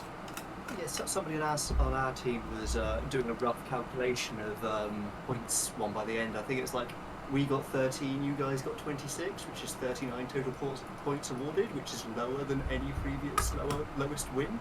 I.e., the total combined is lower. Well, It's- you know yeah. what hurt was the overheats, Yes. because you don't get any points for those. Yeah, you do. If they die. Yep. Uh, If they die. If they die, they die, but a kill is a kill. Dead next week. Well, that's just it. In a league that didn't happen. In the thing, it tells me where the kills are and where the kills aren't. So I go by the number. If there isn't a Yeah, kill, I don't award a kill. Whatever's dead is considered a kill. Yeah, it's Yeah. because I think we definitely had some overheats on one of the matches, and it's like, yeah, that's unfortunately flat out giving points. Well, see, this is why they need to go over the point system. Yeah, it's. I mean, that's what it says in the rules. Yeah, it's just has the mech been destroyed by the end of the match? If yes, then yeah, it's a kill. Yeah, but Or- on or my focus end, points. it asks for kills, Oh, okay. not whether or not there's a death.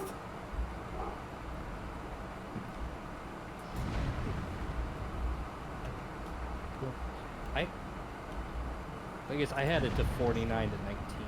That's what I thought the end points were. Okay, may well be because we were just doing a rough calculation, but Well, the refs will have final ruling, and my post has nothing to do with it, because I'm just a third set of the numbers. okay. Yeah. Well, I say we'll report the numbers in the ticket, and then it'll appear on the tournament site. So you assume they'll calculate it the same as they have everyone else's. Right? That's Yeah, why well, both of you need to post all your data. Yep. Yep. Speaking of, have you got all of our match IDs now then? I believe I have everything. I think we got all of them except the first one we're gonna miss right after we watch the stream to find that one. We've got the 1v1 very start. Now we all have the 1v1. Yeah. I would also like to replace my number 4, Yep. Can do. because my number 4 has letters in it, which means it's not Yeah, right. Their ex and Trevor both as well as the Sabers. So I mean, Jimmy had to go. He had something else. That's okay. As long as there's kind of someone from the team. You were in on the plan for at least a couple of the matches. Yeah. That's why between me and Psychonics, I think we've got the one that was just about. Yep. Well, other than the 1v1s, Oh, there we go, Blue. 1v1s. I've just messaged you match 4, the match ID that we got. There we go. I see it. Thank you, sir. Bring you this as well. All right.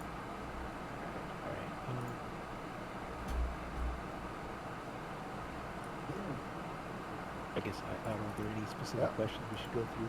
Yeah, okay, so this is what we're going to do. We're going to start with the 1v1s. What did y'all think of the trial mech you were encouraged to use? Encouraged. Actually, this was quite a popular one. Normally we struggle to beat because I didn't want to switch. I have like 3 or 4 people say that'll do it. Yeah? Yeah, it helps that the kitbox build is quite similar to things that people like to play anyway, so... And it wasn't. It was just basic spec points. Test map here was not everyone's first choice, shall we say, of map. There's a tendency to eat missiles into the floor and whatnot. But it was a good fight on that one. What I thought about this one view, I didn't play myself, but because the hand switch is turned on, the kit box is missing 20 armor in each of his arms. Like, Yes. that's pretty huge. The previous trial mechs, for the 1v1, they didn't have a lot of quirks that really mattered all that much. But the arms on that kit box are just so fragile without that armor. Yeah, I think I was screaming against moving one of the monsters going into it, and every time he would target my arms and thinking, "Oh, happen, you should give it." And it was just they just pop off so easily. Yeah. Yeah, I was actually playing the 1v1, and I was trying to go a little more conservative and save heat and aim specifically for the arms, but it just ended up. I can't remember. I think it was Boom Eagle that had a like complete cherry red other arm right there at the end. So it was So he also said that he very nearly cooked himself. By the time the match ended, his torso was yellow. So that's- he pretty much cooked himself getting that final shot off on you. yeah. Yep. I wish I had leaned into cooking myself more. I think it would have been a lot closer. Well, with the skill points or with the skill nodes, you can actually lean into cooking yourself a little bit. But they're trial mechs, so you don't get Yeah, skills. not the 1v1, unfortunately. Oh, I know. I always like to think that they've done a little work to the trial mechs. Because if you buy a trial mech and you take it out the way that they have it built, it doesn't act the same.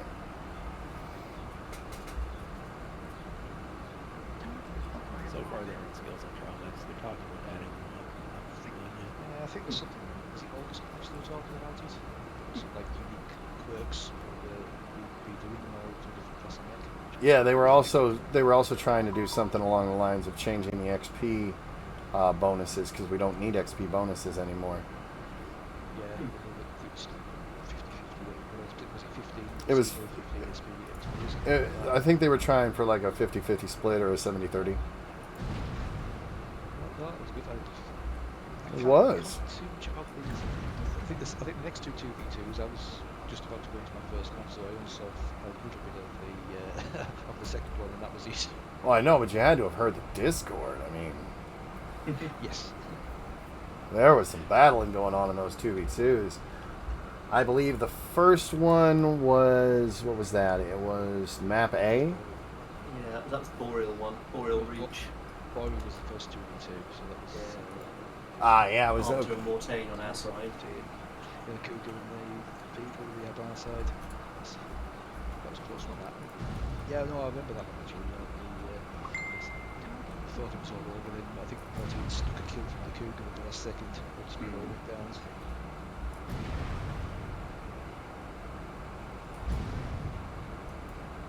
Yeah, it was basically just an aggressive push. What I watched, again, I wasn't in that drop, but just watching the speed from teammates on Discord there. Nice and aggressive, good aim from Sabers that were on the drop. No, I quite noticed that from my perspective of watching it, you had very good fire coordination, or just bringing down Arbiter and just focusing Mortain down. So I think that's where we lost out a little bit on that one. Yeah, once Arbiter dropped down, that was basically it. They were able to focus. Which brings us to the map A one. 2v2. Now, that was what? An assault and a medium? Yeah, it was, yeah. I think teams had pretty much the same idea, really. They did. I think it was like a Veagle and was a Cougar? Direwolf on our side, yeah. Both the Darwins. Well, there was a dire wolf on each side, but they're little spotter mechs. It was Vapor Eagle dual Goss, and I was playing the ERP see small pulse laser punchback 2CA. This is one I had to leave halfway through to play the job too. I know how That's it so ended. with me. You just but you say when we left it, you were just sort of tearing bits out of each other. There wasn't really much else going on after that. So obviously you guys was just an advantage and then took it.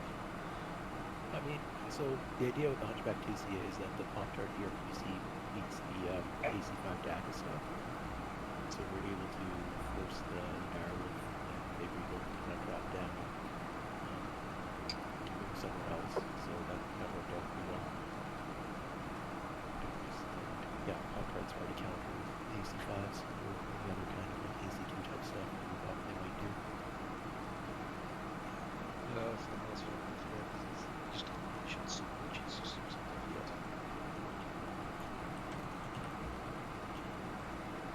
Oh, we're good. That was close though. I think we were both pretty beat up at the end. Yeah, we did have our long range guys on that so that's kind of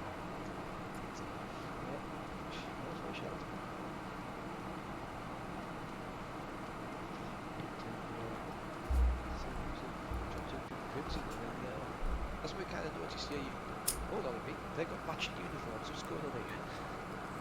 Yes, I think that definitely threw some of our target coordination off a little bit. Was it what we called it? I think it was, watch out, they've got the communist uniforms on. Just all identical makes, all identical uniforms. Yeah, because I did work in the falls, especially where we thinking right. Target the article, which one is for them. Yeah, no, it's probably the first team that I've been on where we're actually painting the mechs to look the same, kind of. It's not even all that trouble. I wanted to paint my mechs red to go with the Swords and Sabers colors of the world. Well, I think we have similar ideas. I thought we'd try an Overwatch on there, but it was all very extended, and then I think I jumped forward to go for one of you guys, and we thought, hold on, there's all these rednecks surrounding me, where's my team? And realised still doing updates. Yeah, the problem I was having from that Overwatch position, there was a number of mechs I was looking at, like, your rear torso is open, but I never had a good shot on it to actually finish it off. The Viper, for example, was running around with a completely open rear torso for a decent couple of minutes, so I just could not get a shot on it. I think at the end you were one shot off getting that leg. Yes, I got the leg off something, and then was desperately one of the Arctic Wolves was desperately trying to get the second leg off, but yeah, at that point. Yeah. Well, I was the one that you legged. There we go then. I ended up hiding behind a rock for the rest of the match. After, I think there was something with machine guns. I think it was a light that I dropped, and then I went and crawled behind a rock, hoping the Shadowcat wouldn't notice me. Oh, okay, so there was something else that I legged literally in the last minute before it killed me. Well, yeah, so I think that might have- Maybe that was him. Yep, there was a Viper and a Arctic Wolf that pushed me off the top when I dropped down. Oh, there were so many Arctic wolves. Yeah, there were. This caused issues. And then, yeah, well, I was an ER large laser bow. There wasn't really too much I could do against two dedicated, like, medium brawlers. If you poke right, you can do a lot. Well, it was at this point, I was having to run away from them, as they were on top of me. I was the last mech standing, and they were about the same speed, if not faster, so... Yeah, no, if you're on the running end, you're kind of boned. Yep. All right, so we are on the first full conquest match. Yeah, the Crimson Strait. Yeah, we just talked about that, yeah. Yes, it was a good coordinated brawl that one for you guys. So, fair shout. That was very good. What I think is the most interesting though is that there's one kill for each player on the Swords and Sabers. That's something you don't see very often. See, Oh, that's that's fun. true comedies in It's there. teamwork right there. Teamwork. No, it was well done on that one, definitely. say it was kind of a simple story on the next one. It was more on Well, not quite that one. A whole bunch of heat deaths from what I'm seeing here. Yeah, there were a Wouldn't like to lot. go out for us. it was, I mean, right up until literally about a couple of hours before the match, we had two potential drop decks. And one drop deck was basically the drop deck you guys used. Yeah, So- all of the summoners. All this load of summoners and a lightning, and we instead thought, well, you know, we might play a little bit cautiously. We'll take the Dakar next, get the high ground, and tactically that would seem to be a better play. But obviously, you know, you only learn the outcome of the decision at the time it plays out. So I was actually thinking that a high ground, like a mid-range or something, might actually be quite good on that map. On Rubeline? Yeah, we were doing races. Yeah. we did scrimmage, and we scrimmed at a it was like a back and pushing scrim. I mean, we just obliterated Yeah. the enemy who went up on that F5 ridge and circled away and just shoot down on us. So we thought, right, we'll do that. We'll take some fast mid-range Dakar. But you guys got there a lot faster than we were expecting. So I think we'd only literally just been able to reach F5 before you guys were coming into that. And again, it was you had your say identical metrics, identical colours. I think we shot one of you guys off the map, but then when the rest of them came up, it was just a bit of a melee. Really, you couldn't really coordinate much. You just had to try and keep shooting the legs and just hope until something would bang.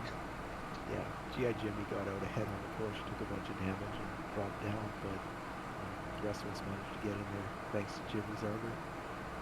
I think you shared that with me, I think that was the one Viper you had, you guys had, that was doing a lot of damage before getting to our backs and things.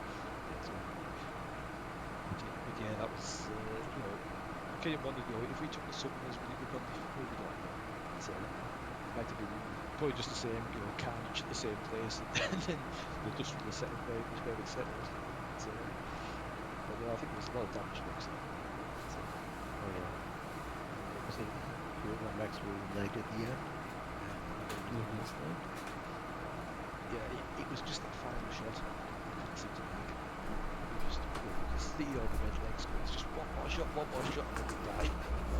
Yeah, and then when I was in that mislinks, I just couldn't get away from the Viper. And by the time I finally managed to leg the thing, one of the summoners was close enough to finish me off.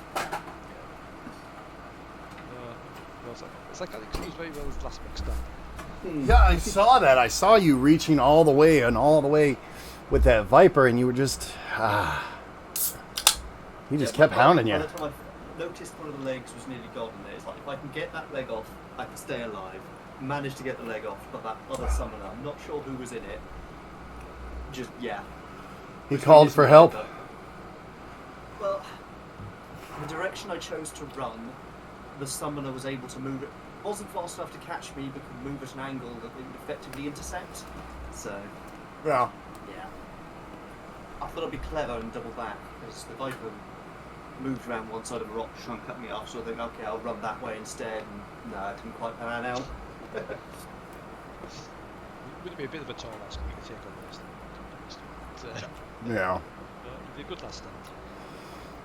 Well, it brings us- I managed to get away. The plan was to see if you ever left. I mean, there's no reason for you to have ever left the cap point, but to just keep trying to take it.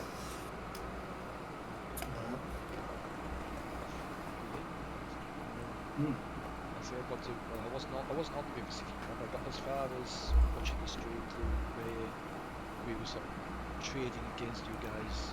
You were Pacific on the airport, but you have to take it from there, psychotics. Yeah. So from our perspective, we were very much paying attention to what lances you stacked.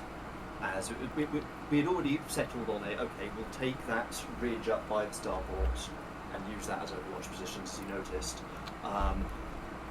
If you were going for stacking A, we were going to assume that you were probably going to push round the bottom end, at which point we'd just go over the bridge and set up where you ended up setting up. Or if you stacked Charlie, the hope would be we'd get into position before you did and then engage. But from my perspective in the Shadow Cat, it seemed to be we all ended up in position at about the same time, and it just turned into a mess of various traders just trying to pin each other down, whilst myself and the Viper tried to keep flipping the cap point back and forth. Yeah. It was fun to watch you two duke it out at the cap point. It was a little harrowing every time I got into a position to get some shots on the Viper, and then suddenly a whole load of Daka was flung my way by something large. Funny, I was in the Viper and I had the exact same feeling on the other side. I'm like, okay, cool. Like, and then all of a sudden somebody was gauzing me or something like that. Well, there was a lot of cows running around there. Yeah, it was. I think by the sounds of it, I had a very similar experience. It was in the end I realised that you've got an open CT. If I can get you off that point or kill you, then it makes our job a lot easier, because it means that the rest of your team actually has to either commit or it puts more pressure on them, which is why in the end I rushed you with the hope that I could at least kill you before something else killed me. I'm somewhat surprised I managed to get out of that intact. Well, intact is a misnomer. I was open pretty much everywhere as I escaped that. I mean, to be completely honest, too, there was definitely there at the end. We kind of fell apart a bit as a team. You know, not taking away from your win, right? Like, definitely not intending to do that, right? But like, I think what you all did was very effective, and ended up confusing us. And then, you know, we had people spread out all over the map, and so there was just no consistency, and you were able to really take advantage of that and push and, you know, basically pick us off one at a time, and that was excellent done on your part. I mean, we did get a bit concerned when we realised that 2 of the assaults had managed to wander around the bottom and situate themselves in the city. You were practically on top of one of our night Gaia, who was a little bit antsy about that, shall we say? It's just a little. Where did they come from? No, where did they come from? Well, it's because we knew you'd made it round the bottom, but it was trying to keep track of that while dealing with the other mates. And sadly, I was watching the range going on, so I didn't even see the sneak around.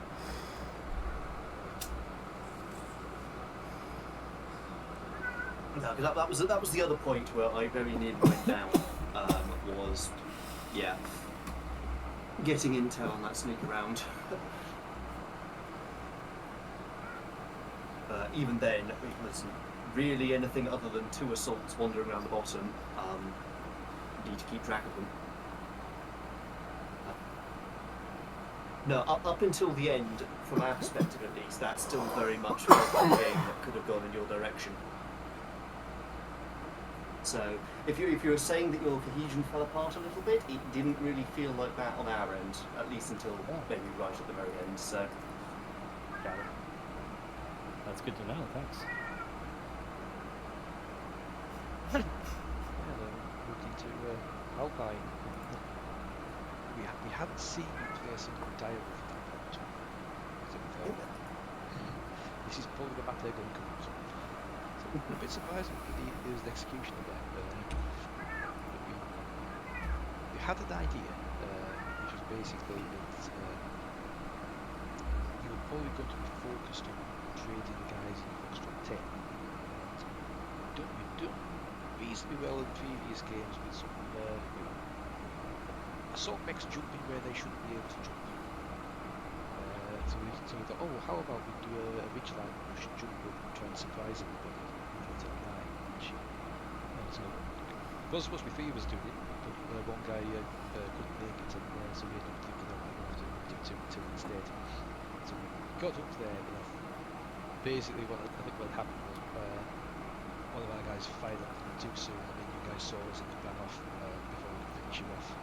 Yeah, I think like the executioners actually saw the mag count Highlander coming, so they had the skill on it, and they could stick around for a little bit before having to leave, just to try and get some early damage in low. That was, we kind of screamed that morning. It was basically very similar. It kind of went to a draw. But to be honest, given our positions in the league, we were actually thinking, look, if we be happy with a draw or win the points, so this was kind of how it turned out. But, albeit for the psychonics leaving the game early for us. Yes, that was a little bit. Well, we were looking for points there because we're trying to. I mean, if we can have if we got more points this week and we had a big week against SQR next week, we could actually get first source and Sabers, I think. So we were That would be pretty cool. points on that, and I'm very disappointed we didn't get more points. So. I mean, we're in pretty much a similar boat, but trying for second place. So. Because we've only played SPQ now, so Yeah. but yeah, I mean, for that one, just protocol. Shoot if you can get shoot a few of them, that's fantastic. But don't put yourself in unnecessary danger. So it probably wasn't the most thrilling match to watch, unfortunately. But Yeah. it got to a point where we'd shoot what we could, and then when we started getting the hits in terms of when my CT started going yellow, I thought, right, don't expose ourselves too much, just play it safe. That was what kind of just sharing out a little bit, just taking safe shots. So I think you guys did push a little bit of a push at the end, and obviously it makes more sense now that you're trying to get a bit push to maximise the points. We just pick us off. Yeah, we set the executions push at the end, and I just thought the Darwins were going to be too jumpy slow to join it. But maybe if we pushed at the 4-minute mark instead of the 2-minute mark, maybe the Darwins could have made it somewhere, but it just a little bit too slow. When we scrimmed it, the team that we scrimmed against were doing push, so then we were doing receive, where we were able to secure most of the points in that situation. But in this, with the range trade, and some of our Darwins were beat up a little bit, so I didn't know if we were able to push or not. So, like myself, I was still relatively healthy, but once you drop off the mountain, there's like very little cover from all the guys that would be shooting around you. Watched the stream of the DVG game with World Cups. They did the same thing. They dropped down to the camp quite early and pretty much took it apart as they just fish points. But that might be a play if you guys do put it down. It would be a bit of a good shot to try and encourage you to do it early on. Like if we knew that we had a significant advantage, then we could try for it. But there just wasn't really enough time, and I didn't really know exactly how important everyone was because I'm not getting target information at the ranges that we're training against. Oh. 1,000 meters. All we could do was just vaguely see the silhouettes on the horizon and shoot in that direction, hoping they hit something. Like I had an idea of who I had shot and how wounded they might be, but I'm not getting it down to read out.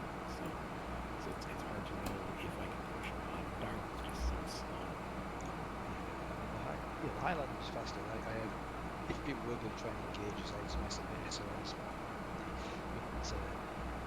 When I moved down Highland Mountain, I've done a few shots, and then I took a headshot maybe to the right. I'm not risking that again because losing one mech to headshots, unfortunately. Losing two was just careless. So the Highlander had an open head as well. Yep. Interesting. I don't know. I'm just chucking out like Gauss shots, trying to hit like center torso. But Darwin, though, where I'm aiming is around the cockpit. So I guess you get lucky. Yeah. With Gauss, you can actually bend the shot. So if you can predict where the cockpit's gonna be based on the frame, you can do a lot more than you think you can. Yeah, it was very much a sort of like I was just quite happily trading, and then suddenly it's like, no, that's me gone. The Discord was interested at that point. I was pretty surprised for your Darwin to have died that early. I thought maybe I'd taken out the center torso, but I'd had maybe 2 or 3 alphas on the center torso, and then how did it die? I legitimately did not know how that guy died. So I've had a look at it. It had less armor on the head than I thought it did, but yeah, I think there'd been another hit to the head that I hadn't noticed. Okay. Because like everyone should be running enough armor on their head to stop 2 boss rifles, right? That's what Yeah, exactly. And And then, like, okay, so 2 Gauss rifles plus a little bit of scratch on the near marge, like, that shouldn't be enough to get a headshot generally. Yeah, but I've got like 3 mechs that I bring in that have 5 or 6 ER large lasers. And I have this lovely thing called a hitbox localization chart that gives me all of the mech's hitboxes and tells me where the head is.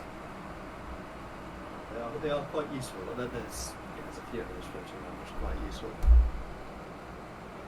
I use the one from the MWO Mercs forum. I can give you all the link if you'd like. I don't think we've got the same one.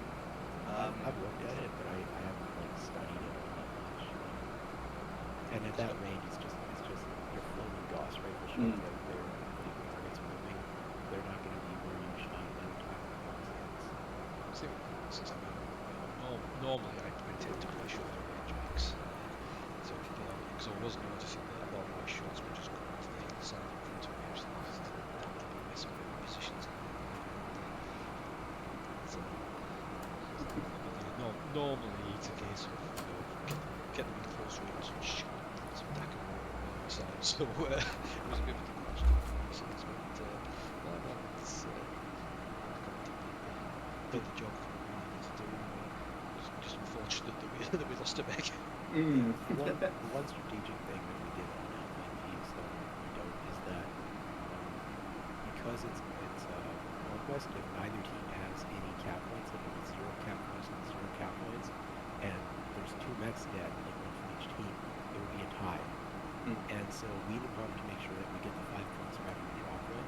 So we sent our executioners down to the cap to make sure we had at least a little bit on the cap. So if one of our mechs died and there was 1 dead mech on each side, we'd still get the 5 points from the top.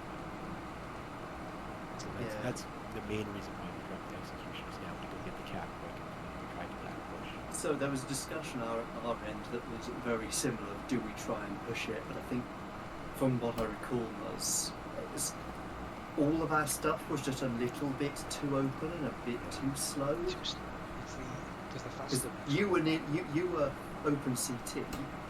Mean was completely open everywhere and yellow CT. Yeah. I was sitting up on that mountain in the dark. I really wish you guys had pushed.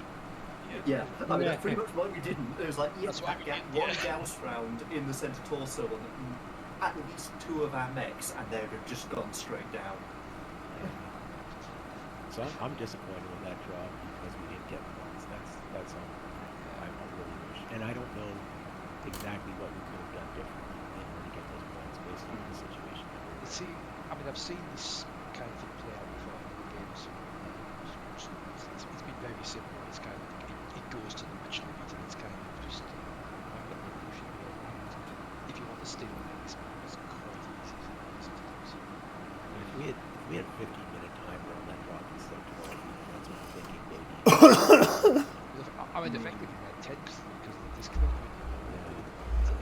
Hey, that was a clear hold, and I am glad y'all were on the ball with that. Oh yeah, the Discord was, I think I've crashed. Quick, hold. Yeah, it was like, oh shit. We're saying hold. No, type it into chat. It's hold. Yeah, it's not going to come before we'll do it. It was Carly for disconnecting, so Right, that's... Well, they made a comeback in the free-for-all, let me tell you. Oh, that was good. That brings us to the free-for-all. So, Highlanders or Summoners? Who picked what? I don't know if Highlander, but I completely screwed up my loadout because I'd forgotten to save it. So I was going to go with a crawl one with loads of jump checks and hopefully looking at those shipping one. And I then realised, hold on, I've put the Highlander with 3 APR barge lasers and a Gauss one all on the same fire. Just until I was out of food plus. It makes you feel any better, Lars. I was in a summoner and I'm the one who got the kill on you. Oh well, no, it doesn't make me feel better. Well, I noticed that the Summoners seem to get into position quicker. Oh yeah, Yes. I was actually worried that we weren't going to be able. I wasn't going to be able to get there in the 2-minute mark at the half. So it's Hey. good fun just bouncing around the map, just trying to shoot anything. Because we did, I think we did have some Queen lined up on our Discord. I think the bot decided. Ah, see, I was trying to ask you what song. Prince of the Universe. Ah, see, I went with Bohemian Rhapsody. Oh, the soundtrack to Highlander. Anything from the Kind of Magic album. Not that I'm not a massive Queen fan or anything. But Oh yeah, I forgot. it's a good one. That TV show was pretty good. So was the movies, but the TV show was better. Yeah, first one. We kind of forget the Highlander 2 and 3 existed. Oh yeah, please, just can we ignore those? Alternate reality. That's good. Oh hell yeah. Oh, that was really. Well, it was a good idea for the. It's like. It was going for fish taxis. See what happens in the future. It's 2 for 2. It's 2 for 2, yeah. So we'll have to see what we do for the next one. But say the exhibition games at the very end. It's a good way to just sort of let off a bit of steam, just about how the top games have gone. It's just a good bit of fun at the end. It kind of leaves everything on good terms. Mm. And yeah, End on a high. Indeed, and Cardiff was like, he didn't realise he could. He said, "Why are these hunchbacks shooting me?" He says, "Well, they're the referees." He says, "You've won." It did take the rest of us a moment as well. It's like, well, at least took me a moment to realise, oh god, yeah, there's nothing else left. It's just Cardiff now. Definitely, yeah. We'll have to carry on that tradition. It's just pick a necktie and no good pants and just go and shoot anything that's there. Yeah, and find a map with an area that works as an arena. I mean, you could probably do something with Caustic with Coliseum as an example. Yeah, it's a shame we can't have it on these Larvis maps. It's have a Thunderdome type type map.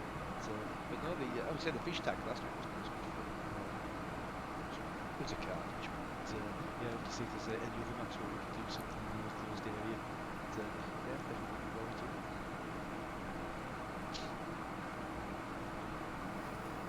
Well, I don't know. Is there anything else we want to run through on this? Yeah, now is the chance. No, I think we've covered everything. I think it's just. It's true. Good luck against this PQR next week, guys. Yeah. All right. Now, does anybody need Have a good numbers? one. Because I have a full set.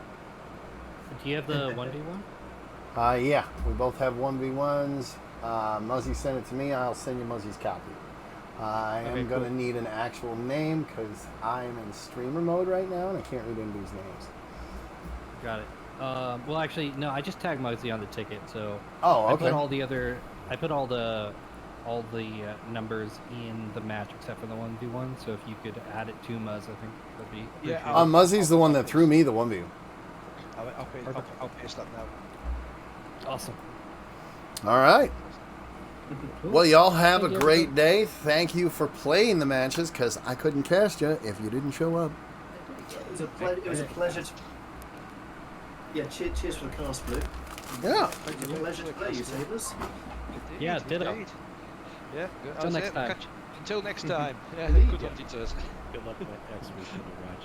Appreciate it. Thank you very Same much. to you guys. Right, see you. Good night. Alrighty then. I do believe that will do it for me. And on behalf of HVG Replay, this has been Bluto, and I will send y'all off on a raid to, let's see. Ooh, look. We've got nobody playing MWO. So we're going to switch over to Shadow Minx. They're playing 7 Days to Die.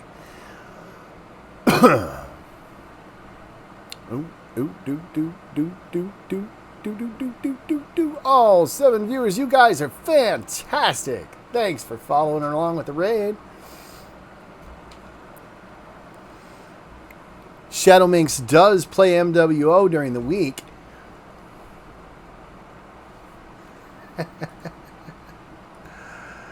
Howdy, y'all.